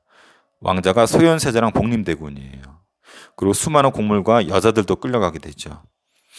그리고 이 끌려간 치욕을 당했잖아요. 이런 치욕 이후에 북벌을 주장합니다. 북벌이 뭐냐면 북쪽을 정벌 하자. 북쪽에 청나라를 정벌하자. 이 치욕을 갚자라는 운동이 제기가 되고 이 둘이 끌려갔었는데 나중에 돌아와요. 근데 소현세자는 돌아와서 죽임을 당합니다. 죽임을 당하다기보다는 의문의 죽음을 맞이해요. 독살당했다는 설도 있는데 왜냐하면 세자라는 표현은 이 사람이 왕이 돼 있잖아. 왕이 되기로 된 건데 소현세자가 청나라 가서 봤더니 삼각동 마다 오랑캐도 아니고 엄청나게 발전돼 있거든. 그래서 돌아와서 청의 문물을 소개도 하고 받아들이자라는 주장을 하게 돼요. 근데 지금은 이 북불론이 제기된 정도로 청나라에 대한 원한이 강한데 소현세자가 그런 이야기를 하니까 꼴보기 싫었겠죠. 그래서 소현세자가 독설당했다는 설도 있고 결론적으로 죽습니다. 그래서 복림대군이 둘째 아들임에도 불구하고 왕이 되었는데 그 사람이 효종이에요. 가게도 나오죠. 인조한테는 아들이 둘이 있었고 효종은 독살인지 모르겠지만 죽임을 당하고 복림대군이 왕이 됐는데 효종이 됩니다. 효종 입장에서는 당연히 북벌을 준비할 수밖에 없겠죠. 그래서 이런 준비하다가 나중에는 청나라가 중국 본토를 차지하고 더 세지니까 또 효종도 죽고 북벌은 중단이 되게 됩니다. 오히려 중국 청나라를 받아들이자라고 하는 북학이라고 하는 논의가 등장하게 되죠. 자, 척하론과 주하론 사료 잘 나옵니다. 척하론 부모의 원수인 오랑캐랑 어찌 화친을 맺을 수 있겠습니까? 전쟁합시다. 척하론. 주하론 화친이 옳습니다. 화친을 맺어서 나라 종묘사직을 보존하는 것이 옳습니다. 하지만 이쪽 주장이 받아들여지면서 병자호란을 했다라는 거 알아두기 바랍니다. 자, 사진. 자, 임진왜란 때 우리가 승리할 수 있었던 이유는 이런 군함이 뛰어났어요. 판옥선은 바닥이 평평하다 하죠. 그래서 튼튼해요. 2층 구조로 되어 있고 회전력이 되게 좋다고 합니다. 여기다 갑옷을 씌우고 용 머리를 하고 옆에 포를 배치한 것이 거북선. 그리고 비격 진천 내에 수류탄 같은 거예요. 내부에 폭탄이 터지면 이 파편을 통해서 죽이는 거고 천차총통이라고 하는 뛰어난 화포도 있었고 전법도 뛰어났었고 그래서 배라든지 무기, 전법이 뛰어나서 수군이 승리할 수 있었던 원동력이고 안택선은 일본의 군함입니다. 폭이 좁아요. 바닥 폭이 좁아서 빠르게 움직일 수는 있지만 회전력이 약하고 그래서 이런 단점이 있었던 안택선. 일본의 조총, 그래서 일본의 군사력. 기무덤은 이때 조선인 사람들을 죽이면 코나 귀를 잘라갔었다고 하죠. 자기들 어떤 군공을 증명하기 위해서 코나 귀를 잘라가서 활약을 증거했었다고 하죠. 그래서 일본의 기무덤, 조선인들을 귀를 잘라서 묻었던 기무덤이 있다고 합니다. 도자기 발달한 거 얘기했었고 임진왜란 때 이순신의 기록 난중일기 너무나 유명하죠. 자, 최종 정리 한번 가볼게요. 시간이 많이 갔지만 정리 한번 해줄게요. 선조를 기준으로, 임진왜란을 기준으로 전기 후기를 나눕니다. 임진왜란, 전국시대를 통일한 도요토미 히데요시가 쳐들어오면서 시작이 되었습니다. 그래서 침략을 했고 충주 방어선도 붕괴가 되고 한양이 빼앗기고 선조는 의주로 도망가면서 명나라 끌어들이죠. 그래서 휴전협정하다가 여의치 않아서 정유재란 터지고 도요토미 히데요시 죽고 끝내 전쟁이 종결되죠. 자, 육군 활약도 있었지만 뭐니 해도 수군 이순신의 활약, 한산도 대첩 때 하기직전법을 쓰였고 명량대첩 때 울돌목 전투 알아두기 바라고 일본의 수륙 병진 작전을 좌절시키면서 남해안의 제해권을 차지했다라는 거, 의병의 활약도 있었고, 자, 그 결과 이런 결과도 있었고 일본에서 정권이 바뀌었고 중국 명나라가 쇠퇴하고 여진이 등장했었다라는 거. 자, 광해군 때입니다. 전후복구 사업에 힘썼고 중립외교를 했었죠. 후금과 명나라 사이에서 강원립을 통해서 중립외교를 했었고 폐모살제라고 하는 어떤 폐륜적인 일을 했었고 이 두 가지가 원인이 되어서 서인이 중심이 된 인조반정이 일어났었습니다.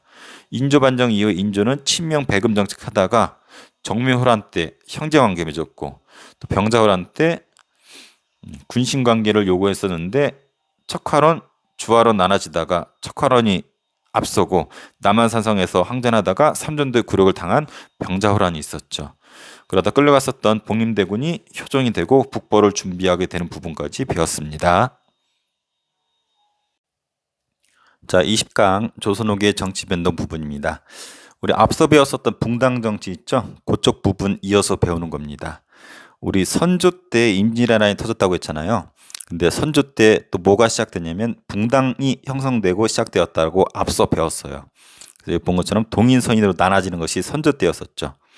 그러다가 뒤를 이어서 광해군은 북인 정권이었어요. 이 동인서인이 북인 남인 나눠졌었을 때 광해군은 여기 있는 북인과 손을 잡았었죠. 그래서 중립외교했었고 폐모살제란 폐륜을 저질러서 인조반정으로 쫓겨나죠. 그래서 북인이 몰락하고 서인이 권력을 잡았어요. 이 서인이 중심이 돼서 인조반정을 일으켰잖아요. 그래서 북인은 이때 사라집니다. 그래서 북인은 광해군 때만 잠깐 권력을 잡았었고 그 이후로는 역사 속에서 사라지게 됩니다. 그 이후에는 보는 것처럼 서인이 주도권을 잡아요. 그래서 인조반정 이후에 서인이 권력을 잡았고 인조랑 서인은 친명 배금 정책 펼쳤죠. 명나라하고 친하고 후금한테는 배척하는. 그래서 후금한테 정묘호란 당했고 후금이 청나라로 이름 바꾸고 쳐들어왔었던 병자호란 당했고 이 결과 인조의 아들 둘이 청나라에 끌려갔었죠. 첫째 아들이었던 소현세자는 죽고 둘째 아들이었던 복림대군이 왕이 되었었죠. 여기 있네요. 인조 병자호란 때 치욕을 당했고 첫째 아들 소현세자랑 둘째 아들 복림대군이 청나라에 끌려갔는데 귀국 이후에 소현세자는 의문의 죽음을 당했고 복림대군이 왕이 되었으니 효종이었죠. 효종. 선생님 여기 숫자 2라고 쓴 이유는 둘째 아들이라는 뜻이에요. 성리학 사회에서는 첫째 아들 중심인데 둘째 아들이었던 효종이 왕이 되었어요. 이것이 뒤에 큰 문제를 일으킵니다. 그래서 서인과 효종은 북벌을 준비했지만 청나라가 중국 본토를 차지하고 넘볼 수 없는 수준이 되었고 또 효종조차도 죽게 되면서 북벌은 준비 차원에서 끝나게 되죠. 그러다가 효종의 뒤를 이어서 왕이 되었던 현종 때 문제가 생깁니다. 이때 예성 논쟁이라는 게 터져요. 예의, 어떤 예의랑 관련해서 논쟁이 벌어져요. 효종의 왕위 계승과 관련된 정통성 논쟁이라고 보면 돼요. 여기 2라고 쓴 거, 이 부분이 문제가 됐습니다. 둘째 아들이었던 효종의 정통성 논란이에요. 이게 뭐냐면은 효종이 죽게 돼요. 효종이 죽었을 때 효종의 계모였었던 자의대비가 상복을 얼마나 입어야 되느냐, 이게 논쟁이 된 거예요. 이쪽 다시 한번 볼까요? 효종은 둘째 아들이었지만 왕이 되어서 효종이 되었잖아요. 근데 효종이 죽었을 때 효종의 어머니는 어머니지만 계모였었던 이 자의대비, 장렬 왕후라고도 하는데 자의대비가 상복을 입어야 될 거 아니야. 자기 친아들은 아니지만 효종 아들이 죽었기 때문에. 근데 문제는 효종이 둘째 아들이기 때문에 왕으로 봐서 첫째 아들 대우를 해야 되느냐, 아니면 둘째 아들이기 때문에 일반 양반 사대부랑 똑같이 해야 되느냐 논쟁이 붙습니다. 이때 남인 같은 경우는 효종이 죽었을 때 남인은 둘째 아들이지만 왕이기 때문에 3년은 입어야 된다. 이 자의대비가. 근데 서인은 아니다. 왕이지만 둘째 아들이지 않냐. 첫째 아들이 아니기 때문에 1년이면 족하다. 라고 맞붙었는데 1년을 주장했던 서인이 첫 번째는 이깁니다. 근데 문제가 또 생겼어. 이번에는 효종의 효종 와이프가 죽습니다.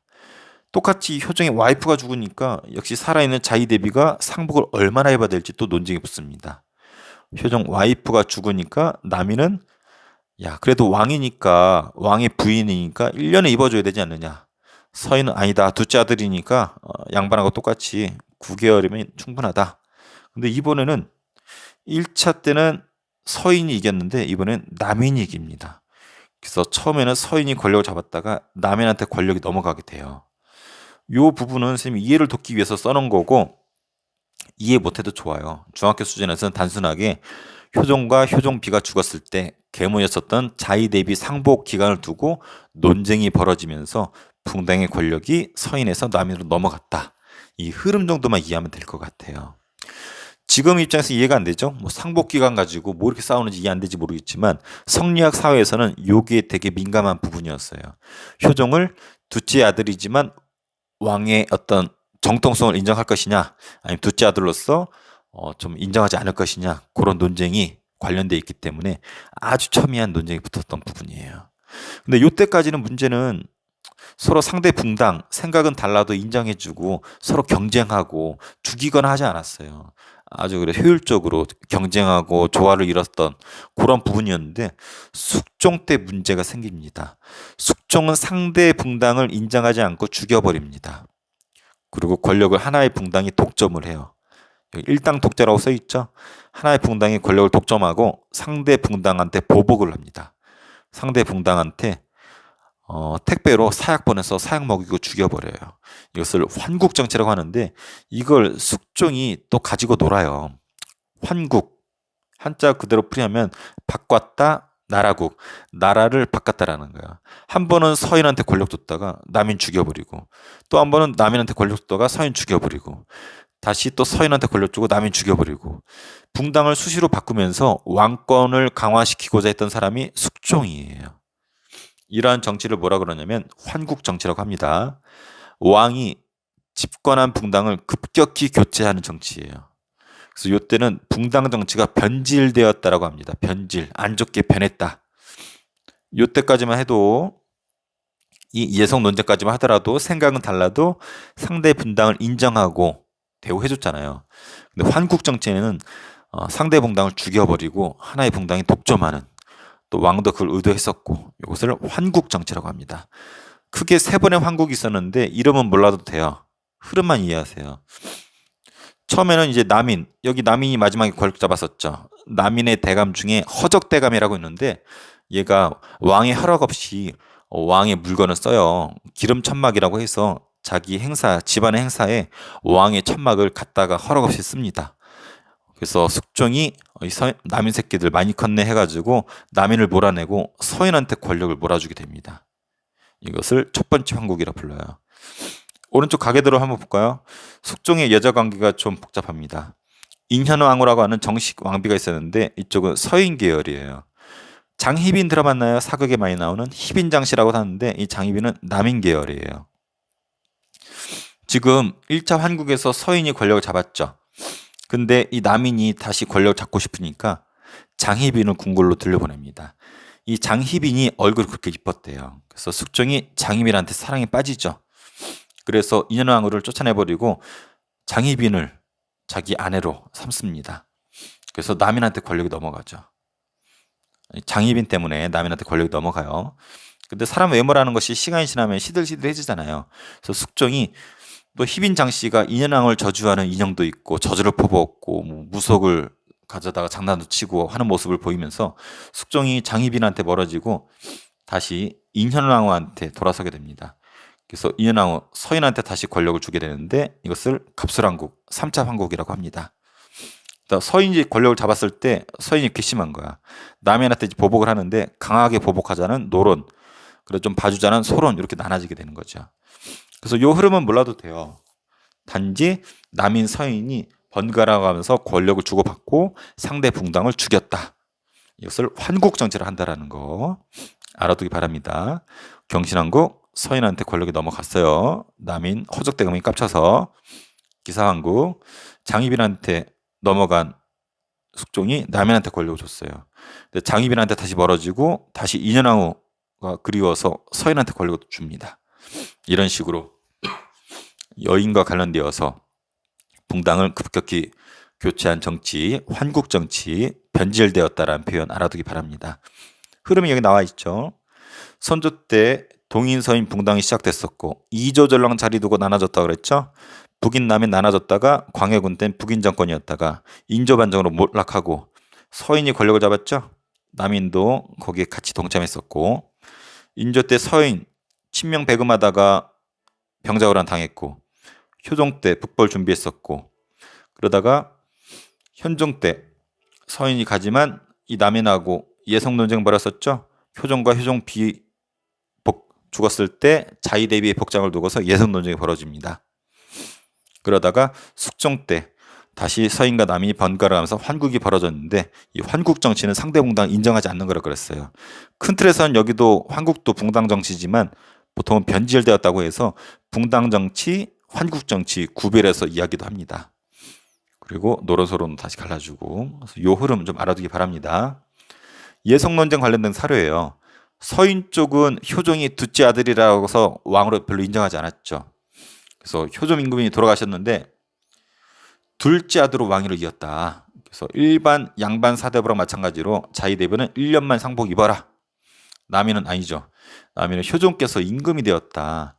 큰아들과 다름없다. 그래서 일반 사대부랑 같이 할 수 없다. 3년간 입자. 해서 이런 예성 논쟁, 붕당 정치가 활발히 벌어졌었다라는 거 알아두기 바랍니다. 자, 두 번째 주제 갈게요. 조선 후기의 통치 체제가 변합니다. 임진왜란 이후를 조선 후기라고 그랬었죠. 그래서 비변사라는 것이 엄청나게 세져요. 비변사는 임진왜란 전에도 있었던 기구예요. 원래는 일본 외적이나 여진족을 대비하기 위한 임시기구였어요. 군사 임시기구. 난리가 터지면은 여기에 뭐 정승들이나 판사들이 모여서 나라 일을 결정하던 임시기구였는데 임진왜란 병자호란 거치면서 엄청나게 힘이 세집니다. 그럴 수밖에 없는 게 임진왜란이 7년 동안 터졌다 그랬잖아요. 7년 내내 여기에서 높은 관직에 있는 사람들이 모여서 나라를 결정하다 보니까 최고의 통치기구로 변질된 거야. 그래서 원래 최고 기구라고 할 수 있는 의정부, 육조, 왕의 권한이 약해집니다. 그 당시에 효종실록이 보세요. 오늘에 와서는 큰일이건 작은일이건 모두 비변사에서 처리한다. 의정부는 이름뿐이고 육조도 이름 모두 빼앗겼다. 비변사라 이름 자체가 변방의 방비를 담당하는 것이라 해서 임시기구였었거든요. 근데 여기 나와 있는 것처럼 의정부도 약해지고 육조도 약해지고 나라의 모든 것은 비변사에서 담당하고 있다. 그래서 조선 후기는 비변사가 최고 권력기구입니다. 이것을 나중에 없애는 것은 흥선대원군이에요. 뒤에서 배울. 군사제도도 변했어요. 오군현과 소고군. 일본의 조총에 대비하기 위해서 조총, 포수가 들어가 있는 군대가 구성이 됩니다. 포수, 사수, 살수라고 해서 임진왜란 도중에 창설이 됐어요. 훈련도감. 얘네들은 직업군이에요. 월급 받고 생활하는. 그래서 훈련도감을 시작으로 4개의 부대가 만들어지면서 수도권을 지키는 중앙군이 오군영이라고 있었습니다. 지방은 소고군으로 개편이 되는데 노비까지도 같이 들어가고 평상시엔 농사 짓다가 전쟁 나면은 전투에 참여하는 예비군 성격이 강한 소고군. 그래서 조선 후기의 군사제도는 오군영과 소고군이라는 거 알아두기 바랍니다. 조세제도입니다. 조선시대는 처음부터 끝까지 세금제도가 3가지예요. 전세, 공납, 역. 전세, 전이 발전자예요. 땅에서 나는 세금을 내는 거예요. 공납은 특산물 갖다 바치는 거예요. 역은 노동력 갖다 바치는 겁니다. 이 3가지가 조선시대, 고려시대도 마찬가지예요. 앞선 시대는 3가지로 세금을 냈습니다. 전세, 영정법으로 바꿉니다. 풍년, 흉년에 상관없이 토지 한 개월당 쌀 4두를 걷었어요. 그 전에는 어떻냐면 풍년이냐 흉년에 따라서 쌀 걷는 양이 달랐어요. 거의 최고 낮은 수준이 쌀 4두였는데 가장 낮은 수준으로 고정을 한 거죠. 임진왜란 이후에 살기 어려우니까 토지 한 결당 풍에 따라서 높게 변동을 주는 게 아니라 그냥 최하 등급인 사두만 내라 하는 것을 영정법이라고 합니다. 공납은 대동법으로 바뀝니다. 이 대동법이 우리 앞서 광해군이 실시했었다 그랬잖아요. 상당히 중요한 제도인데 박납의 폐난 때문에 그래요. 이 특산물이라는 것이 예를 들어서 우리 보령의 특산물 김이 있다고 쳐봅시다. 이 김이 잘 날 때도 있지만 잘 안 나고 기후에 따라서 다른 지역에 날 수도 있잖아요. 근데 고지식하게 보령 지역에 원래부터 나던 김을 갖다 바치라 한 거야. 그럼 보령 사람들이 김이 나지 않는데 김을 내야 되는 경우도 생기잖아요. 그러면은 이것을 대신 다른 사람을 시켜서 김을 다른 지역에서 사오게 해서 그 사람한테 돈을 줬어요. 근데 문제는 다른 지역에서 구해온 김을 구해온 이 대리를 시킨 이 사람이 턱없이 무리한 돈을 요구를 한 거예요. 이것을 박납의 폐단이라고 합니다. 그래서 되게 불편하잖아. 그래서 이 박납의 폐단을 없애기 위해서 토지를 기준을 해서 구하기 쉬운 쌀, 옷감, 돈으로 내게 한 것을 대동법이라고 합니다. 근데 문제가 생겨. 양반들이 반대합니다. 왜냐면 원래 이 특산물로 내게 있었을 때는 집별로 할당을 했거든요. 뭐 301호 뭐 김 한 박스, 302호 김 한 박스 집별로 이렇게 할당을 했었는데 이제 집이 기준이 아니라 토지가 기준이 되는 거예요. 그래서 토지를 가진 사람은 세금을 내는 거야. 토지를 누가 가지고 있겠어요? 양반 지주층이 많이 가지고 있죠. 그래서 반대가 심했고 요 제도가 시행되는데 100년이나 걸렸다고 하죠. 대동법 확대 과정 나와 있죠. 광해군 때 경기도에서 시작을 해서 전국으로 확대되는데 숙종 때 거의 100여 년이 걸립니다. 왜냐면 세금 내는 기준이 집 기준에서 토지로 바뀌었기 때문에. 근데 아주 편리한 제도죠. 나오지도 않는 특산물보다는 쌀 같은 거 동전으로 내면 내기가 편하잖아요. 그래서 대동법은 시험이 잘 나옵니다. 자, 균역법. 노동력 내는 방법은 두 가지가 있죠. 군사력으로 내는 것도 있고 노가다, 마을에 어떤 도로, 성곽 짓는 것도 있죠. 그래서 뭐 표현해주면 요역, 군역이 있어요. 요역은 어떤 노가다는 거고 군역은 군대 안 간 대신에 세금을 내는 거예요. 근데 원래는 한 사람당 두 필을 냈었거든요. 근데 군포라고 하는 이 옷감을 한 필로 줄여준 것을 균역법이라고 합니다. 그래서 역 부분에서 균역법은 이 군역 부분의 개편입니다. 그래서 이쪽 좀 어려울 수 있는데 한번 선생님 녹음해 준 거 반복해서 보면 되게 쉬울 수도 있어요. 자, 오군영은 훈련도감 시작으로 나중에 4개가 생기면서 오군영 수도를 지키는 부대였었다라는 거. 자, 영정법, 쌀, 내두, 대동법. 원래 대동법 실시 전에는 집에 부과했었죠. 토사물을 집에서 걷어서 정부에 내는 방법이었고 대동법 실시 후에는 가구에서 토지로 변동되었죠. 토지가 기준이에요. 그래서 토사물 내는 것도 아니고 쌀이나 돈으로 내는 겁니다. 그럼 정부 입장에서는 대천 김 같은 거 필요하잖아요. 그런 것들은 여기서 쌀이나 돈 낸 걸 통해서 공인이라고 상인한테 돈을 줍니다. 이 거둔 돈을 공인한테 줘요. 그럼 공인은 지방에 가서 그 물건을 구입해서 갖다 바치게 되죠. 그래서 이 공인이라는 상인의 역할 덕택에 시장과 상품화폐 경제가 되게 활성화가 돼요. 자, 대동법. 가구에 부담하는 것을 토지에 부과했었고 토사물 내던 것을 쌀이나 돈으로 되게 했습니다. 그래서 이 쌀 돈을 통해서 공인이나 상인한테 돈을 주면은 이 공인이 국가가 필요한 물품을 갖다 바치는 역할. 공인은 이 많은 돈으로 많은 물건을 갖다 바쳐야 되니까 이 많은 돈을 가지고 상인과 수공업자랑 교류를 하겠죠. 돈을 주고 물건을 받고 국가에 납품을 하고 그러면서 돈은 상품화폐 경제가 활발히 이뤄지게 되는 배경 중에 하나가 대동법입니다. 자, 균역법. 군대 안 간 대신에 세금 내는 균역법. 옛날엔 두 필이었다면 한 필로 줄어졌다라는 거 알아두기 바랍니다. 자, 오른쪽은 붕당 정치가 전개되고 변질되는 과정이에요. 자, 여기 예속 논제까지는 붕당 정치가 잘 운영이 됐었죠. 그래서 동인 서인 나눠주고 동인은 남인 북인 나눠지고 특히 광해군은 북인과 손잡았다가 인조반정으로 북인이 몰락하고 서인과 남인이 쭉 가죠. 그래서 서인과 남인이 예선 논쟁으로 상복 문제로 싸웠죠. 효종과 효종비가 죽었을 때 자의 대비가 상복을 얼마나 입어야 되느냐. 이 문제는 효종의 둘째 아들이었기 때문에 일어난 문제라고 했었습니다. 하지만 예성 논제까지는 붕당 정치가 잘 운영이 됐었죠. 상대 분당 죽이지도 않고 견제 균형하고 하지만 숙종 때 이 환국정치 때 변질된다고 했었어요. 그래서 상대 분당을 죽이고 하나의 분당의 권력을 독점하는 이런 형태로 변질이 되었습니다. 심지어 왕한테까지 위협이 돼서 대들기 시작하죠. 이걸 해결하려 하는 것이 다음 시간에 볼 영조 정조가 실시한 탕평 정치죠. 자, 최종 정리 한번 들어가 볼게요. 자, 붕당 정치 선조 때 시작이 되어서 광해군 때는 북인 정권, 인조 때 서인 정권, 효종 때 서인 정권이었는데 현종 때 예성 논쟁이 벌어집니다. 효종의 둘째 아들이기 때문에 일어난 왕위 계승 전통성 문제 때문이었어요. 효종과 효종비가 죽었을 때 계모였던 자의대비가 상복을 얼마나 두고서 서인과 남인이 서로 경쟁하던 시기를 예성 논쟁 시기라고 합니다. 이때까지는 붕당 정치가 잘 운영이 됐어요. 하지만 숙종 때 환국 정치가 펼쳐집니다. 서인, 남인, 서인 번갈아 가면서 권력을 잡을 정도로 서로 주권이 바뀌는 하였는데 왕이 중심이 되어서 붕당을 급격히 교체하는 시스템이에요. 왕권 강화를 위해서. 그래서 붕당 정치가 변질되었다고 합니다. 왜냐하면 상대 당을 인정하지 않고 보복합니다. 죽여버립니다.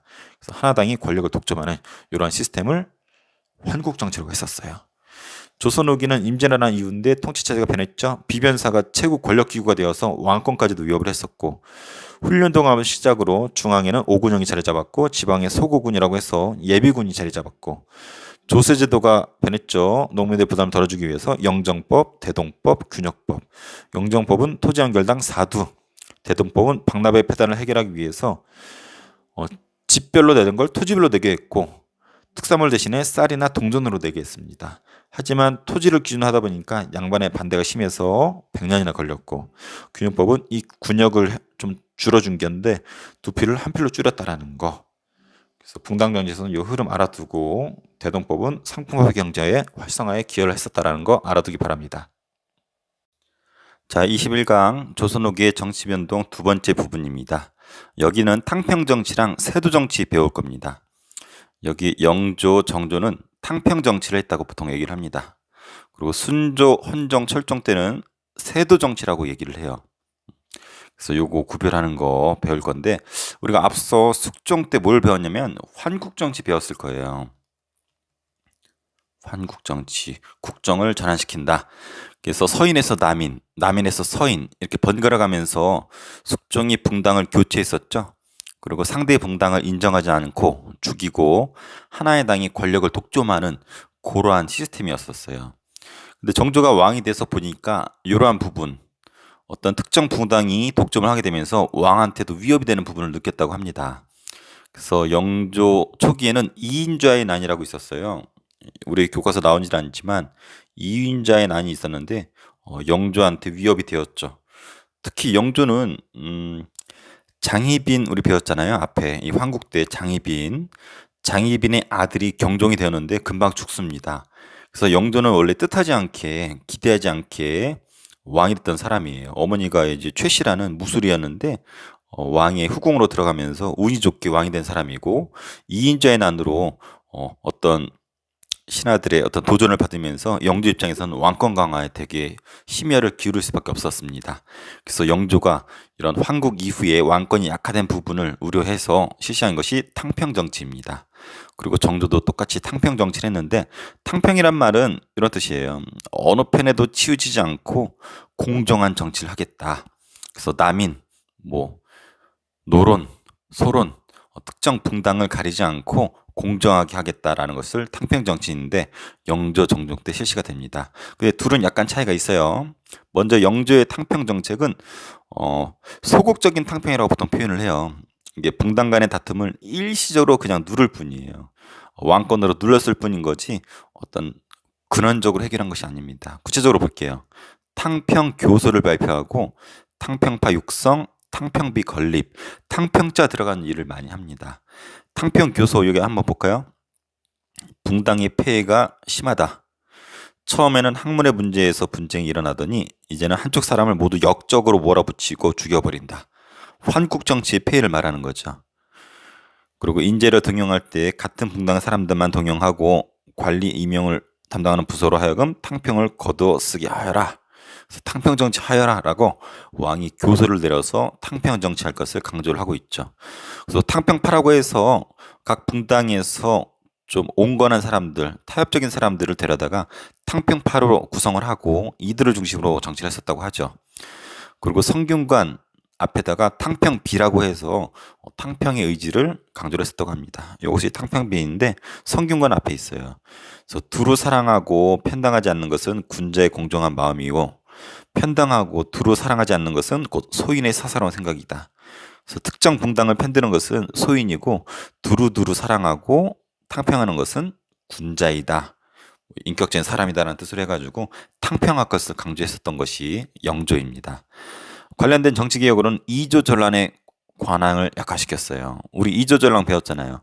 붕당 정치 처음이 이 이조전랑을 차지하려고 동인 서인 나눠줬어요. 이조전랑 강한 것이 유리했던 점이 3사의 관원을 추천할 수가 있었고 이조전랑 자기 다음 후임자를 또 역시 추천할 수가 있었죠. 그리고 붕당의 근원이 되었던 서원을 일부분 정리하게 됩니다. 그리고 우리 앞서 배웠던 균역법을 정리했던 왕도 영조예요. 군포를 두 필에서 한 필로 깎아줬었고, 그리고 가혹한 형벌, 사형수는 3번까지 재판받을 수 있었고, 신문고 부활, 청계천 정비 사업을 영조 때 썼습니다. 법전도 이렇게 편찬을 했었고, 영조는 개인적으로 비극이 있었죠. 임오화변이라 해서 자기 아들이었던 사도세자를 아버지가 죽입니다. 그래서 뒤주라고 그러죠. 뒤주라고 하는 쌀을 보관하는 어떤 이런 통인데 여기다가 아들이었던 사도세자를 집어넣고 굶겨서 죽여버립니다. 그래서 영조는 아들이 자기 전에 죽은 비운의 왕이기도 해요. 사도세자가 죽은 이유는 영조는 되게 똘똘했었고 학문을 좋아했었다고 합니다. 근데 사도세자가 어렸을 때는 학문을 좋아했지만 크면서 학문에 뜻을 두지 않았고 그리고 신하들의 눈치를 받으면서 사도세자가 뜻한 바를 제대로 따라오지 못했다고 해요. 왕이 기대했던 부분이나 신하가 기대했던 부분을 충족지 못하게 되자 영조가 아들을 뒤주에 가둬서 죽이게 되는데 이것을 임오화변, 사도세자 죽음을 말합니다. 영화 사도도 있죠. 그것이 이 부분을 묘사한 거고 이 사도세자의 아들이 정조예요.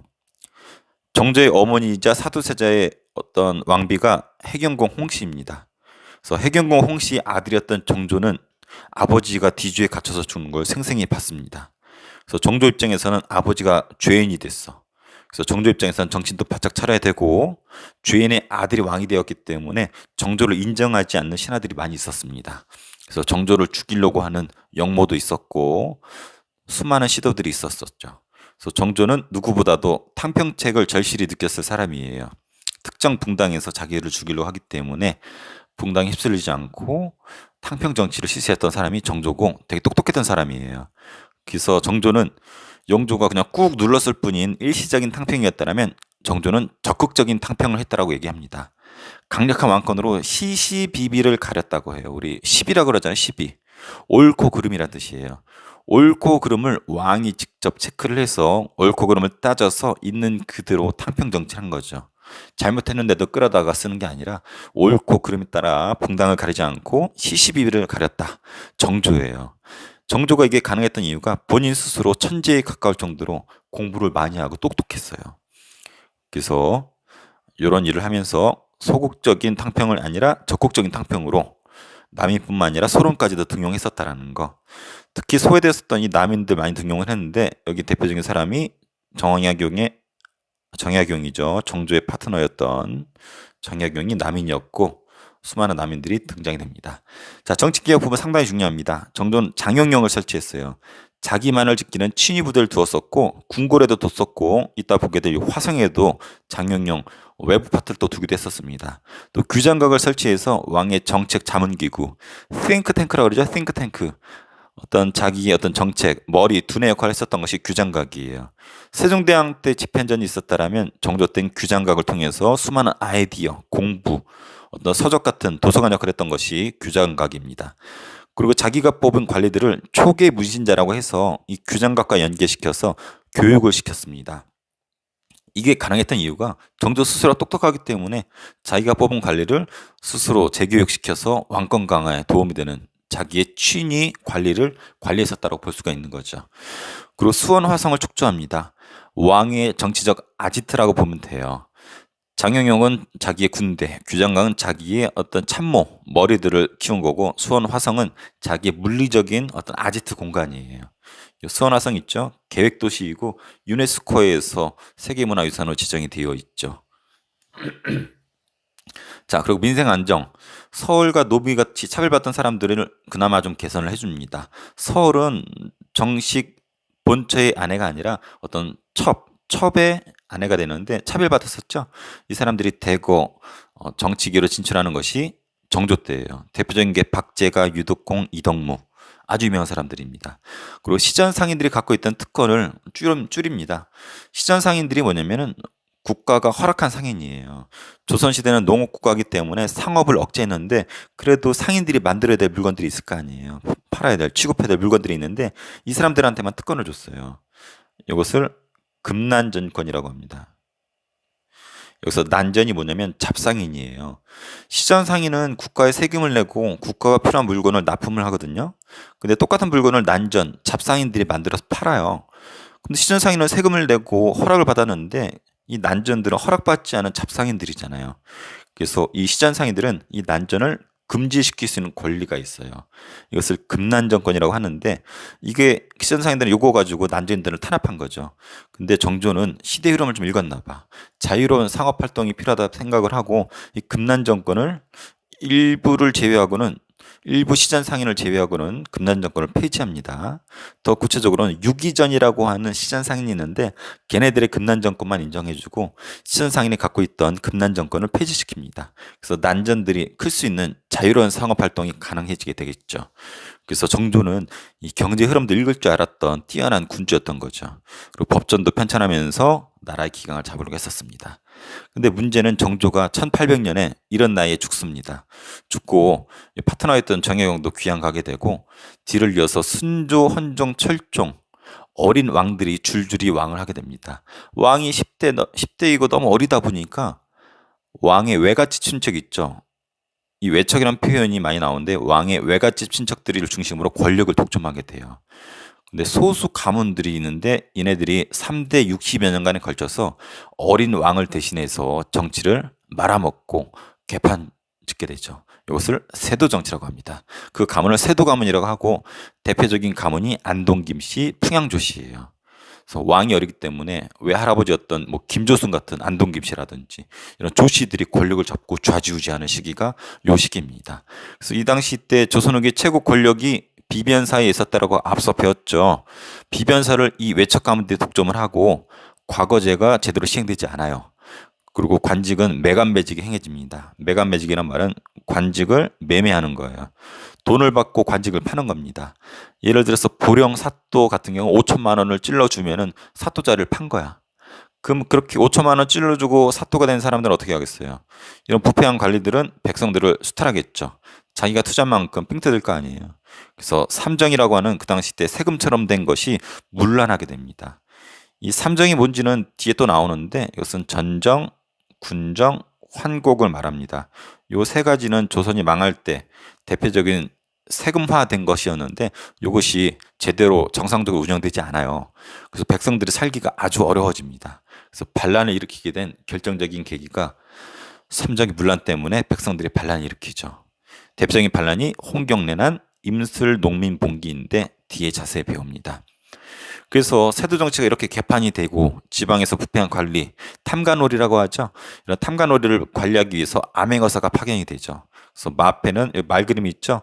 암행어사가 갈 때 요걸 제시하면 말을 갈아탈 수 있는 그런 증표였었고, 하지만 한계가 있었고 살기가 어려우니까 지방에서 예언 사상이 유행했었다고 합니다. 정감록이라고 해서 정시성을 가진 사람이 새로운 왕조를 개창한다. 한마디로 조선이 망하고 정시성을 가진 사람이 새로운 나라를 세운다라는 뜻이에요. 이런 것이 유행했었고 서학이라고 해서 학문을 돌았었던 천주교가 종교로서 확산이 되고 새로이 동학이라고 하는 우리 민족 종교가 탄생을 하죠. 최재호가 창시하죠. 그래서 이런 분위기 속에 또 삼정의 문란 속에 농민 반란이 일어났으니 대표적인 게 홍경래난이고 임슬 농민 봉기입니다. 뒷부분에 자세히 배웁니다. 사진 자료 볼게요. 규장각 지금도 있습니다. 정조의 어떤 학문적인 정책을 뒷받침한 아지트 수원화성 정조의 어떤 정치적인 아지트이자 자기의 어떤 개혁 정치 아지트고 상당히 아름답게 꾸며졌다고 하죠. 계획 도시입니다. 정약용이 이 수원화성에 결정적으로 기여를 하게 되죠. 이 수원화성은 계획된 날짜보다 훨씬 빠르게 지어졌다고 해요. 이때 쓰였던 거중기라고 하는 이 시설을 통해서 무거운 돌을 쉽게 나를 수 있었다고 하죠. 정약용이 만들었다고 하죠. 자, 정약용은 이 정조랑 궁합이 잘 맞았던 것 같아요. 서로 공부도 좋아하고 서로 천재이고 서로 개혁을 추진했었죠. 정약용은 나중에 이제 천주교를 믿거든요. 정조가 죽고 정조 오른파 되던 정약용 또 천주교 믿었었기 때문에 형제랑 함께 귀향을 가게 되죠. 그래서 다산 강진에 가서 여러 수많은 책을 쓰고 실학을 집대성했던 사람이 정약용 천재죠. 얘 형이었던 정약정은 저기 흑산도 가서 자산어보라고 하는 물고기 정리한 책을 또 쓴 걸로 유명하고 자산어보라고 하는 또 영화도 있죠. 자, 정약용은 또 배다리도 건설했습니다. 배다리는 뭐냐면 한자로는 주교예요. 우리 보령에도 주교가 있는데 주교라는 뜻은 배주, 다리교, 배를 연결해서 다리를 만든 거예요. 자, 수원 화성을 만들고 정조가 했던 일은 뭐냐면 수원 화성에다가 자기 아버지 무덤, 사도세자 무덤이 원래 수원 화성에 있지 않았거든요. 자기 아버지를 수원에다가 옮깁니다. 무덤을 옮기고 아버지를 보러 간다는 명목으로 수원 화성에 자주 행차합니다. 그래서 아버지들 옮기고 자기 아지트 수원화성을 만들고 그 어머니도 수원화성에 갔었을 때 환갑잔치를 열어줬었습니다. 그러니까 아버지를 옮기고 어머니 와서 환갑잔치하고 자기 어떤 상징적인 아지트가 되었던 거죠. 그리고 화성을 가려면은 궁궐에서 강 한강을 건너야 되는데 한강을 안전하게 옮기기 위해서 이동하기 위해서 배다리 주교를 만든 사람이 정약용. 그래서 거중기 배다리 다 정약용 작품이에요. 그리고 정조는 화성 행차를 하는데 화성을 가는데 그것이 다 그림으로 남겨져 있어요. 배다리도 그렇고 이런 부분 다 그림으로 남겨져 있잖아요. 이건 그 당시 화원이었던 김홍도 알죠? 김홍도 같은 국가에 소속된 화원들이 다 그림으로 남겨놔서 그 당시 때를 그대로 알 수가 있는 부분이 있습니다. 화성 행차 때 중요한 부분은 이것이 그냥 행차한 걸로 끝난 게 아니에요. 그림 작아서 잘 보이지 않지만 이 야산이라든지 옆에 백성들이 엎드려서 보고 있어요. 그러다가 왕이 지나갈 때 이 백성들이 꽹가리를 친다라든지 징을 친다라든지 시끄럽게 해가지고 왕의 관심을 끕니다. 그 왕한테 할 얘기가 있다고. 그 왕이 또 그거를 거만하게 거절하지 않고 불러가지고 어떤 하소연인지 다 들었다고 하죠. 왕의 입장에서 생각해보면 왕은 항상 궁궐 안에만 있지 바깥 세상을 잘 모르잖아. 신하들이 전하더라도 제한적인 부분만 전하기 때문에 바깥 세상이 어떻게 돌아가는지 잘 알 수가 없어요. 그래서 정조 같은 경우는 수원화성을 행차하면서 백성들을 직접 만날 수 있는 기회를 만들었던 것이 이 화성 행차이고 여기서 실제로 백성들이 이야기를 많이 들었었다고 하죠. 그런 면에 봤을 땐 정조는 되게 지금으로 치면 언론이라고 그럴까요? 어떤 사람들의 여론에 민감했었던 사람이기도 한 것 같아요. 앞서 나갔던 사람이죠. 정조 같은 사람이 더 왕을 했었다라면은 우리나라가 더 발전했을 수 있었을 것 같고 일제시대까지 안 갔을 수도 있을 거라는 개인적인 생각을 해봅니다. 자, 지금까지 우리가 이제 오늘 탕평정치 배웠고 세도정치 배웠어요. 그래서 시대를 구별할 때 이렇게 보통 구별을 합니다. 선조 때 임진왜란이 터졌는데 여기를 기준으로 앞을 전기, 뒤를 후기라고 합니다. 초기에는 훈구파들이 권력을 잡았었죠. 그래서 궁궐, 성곽 등 실용적인 것들이 발달했어요. 그러다가 얘네들이 부패하게 되죠. 그래서 살인파가 16세기 성종 때부터 살인파들이 등장하죠. 그래서 이 둘이 싸우게 되죠. 왜냐면 살인파들이 부패한 훈구파를 공격하잖아. 그래서 벌어지는 정치, 사화 정치. 네 번의 사화가 있었죠. 네 번의 사화에도 불구하고 살인파들이 승리하게 되죠. 그래서 살인파들이 붕당을 형성하게 됩니다. 그래서 동인서인 나눠지면서 붕당 정치가 실시되고 그러다가 숙종 때 환국 정치로 붕당 정치가 변질되죠. 그리고 이 환국 정치 때문에 영조 때 왕권도 위협을 받고 정조도 위협을 받으면서 탕평 정치를 하게 됩니다. 하지만 정조가 일찍 죽게 되고 순조, 헌종, 철종 때 어린 왕들을 대시해서 외척 가문들이 권력을 좌지우지하죠. 세도 정치라고 해서 나라가 망해가죠. 그래서 시험 문제 내기 딱 좋습니다. 사화 정치, 붕당 정치, 환국 정치, 탕평 정치, 세도 정치. 어떤 건지 맞춰보세요. 살인과 훈구의 싸움에 살인의 화를 입었다. 사화 정치죠. 살인파들이 동인, 서인, 북인, 남인, 서인 이렇게 나눠졌다. 붕당 정치죠. 예속 논쟁. 효종과 효종비가 죽었을 때 자의 대비의 복장 문제로 싸웠다. 역시 붕당 정치예요. 예속 논쟁도 여기에 들어갑니다. 근데 붕당 정치가 변질되었어요. 하나의 당이 독점을 하고 숙종 때 있었던 일, 환국 정치죠. 근데 왕권의 위협을 느낀 왕들이 강력한 왕권으로 붕당을 누르는 거, 탕평 정치죠. 왕이 어려서 외척 가문들이 권력을 좌지우지하는 거, 세도 정치죠. 그래서 요 1, 2, 3, 4, 5번을 구별할 수 있는 것이 시험에 잘 나옵니다. 자, 최종 정리 들어갈게요. 영조 정종 때는 탕평 정치를 실시했습니다. 어느 편에도 치우치지 않는 공정한 정치를 비방한 거죠. 자, 영조의 탕평 정치는 탕평교서, 탕평파, 탕평비, 탕평자 들어가면 영조예요. 이조전랑의 권한 약화, 서원을 정리했고 균형법 실시했고 개인적으로는 사도세자 아들을 죽인 일이 있었죠. 그 아들이 정조입니다. 사도세자 아들 정조, 시시비비를 가리는 적극적인 탕평이었고 남인까지도 등용시켰어요. 자기의 친위 부대 장영영 만들었고 자기의 싱크탱크 규장각, 그리고 자기 아지트 수원화성 건설했죠. 그리고 서울까지도 등용할 정도로 개방적인 사람이었었고 시선상인의 특권을 줄이면서 자유로운 상업을 보장했던 사람이 정조입니다. 파트너 장약용. 근데 정조가 죽고 어린 왕들이 즉위를 계속하죠. 그래서 세도 정치가 펼쳐집니다. 소수 관員권력을 독점하는 안동, 김씨, 풍양조 씨들이 난리치는 시대죠. 비변사를 독점했고 과거제가 문란해졌고 삼정이 문란해지면서 수많은 반란이 일어나던 시기예요. 그래서 관련된 사진들 한 번씩 봐두고 요 글도 한번 봐주고 조선시대에 요 정치 4가지, 5가지죠. 구별할 수 있어야 됩니다. 사화정치, 붕당정치, 환국정치, 탕평정치, 세도정치. 예속 논제까지는 붕당이 제대로 기능을 했어요. 서로 견제, 균형, 조화를 이루는 환국정치 때부터 변질되었다라고 얘기했었습니다.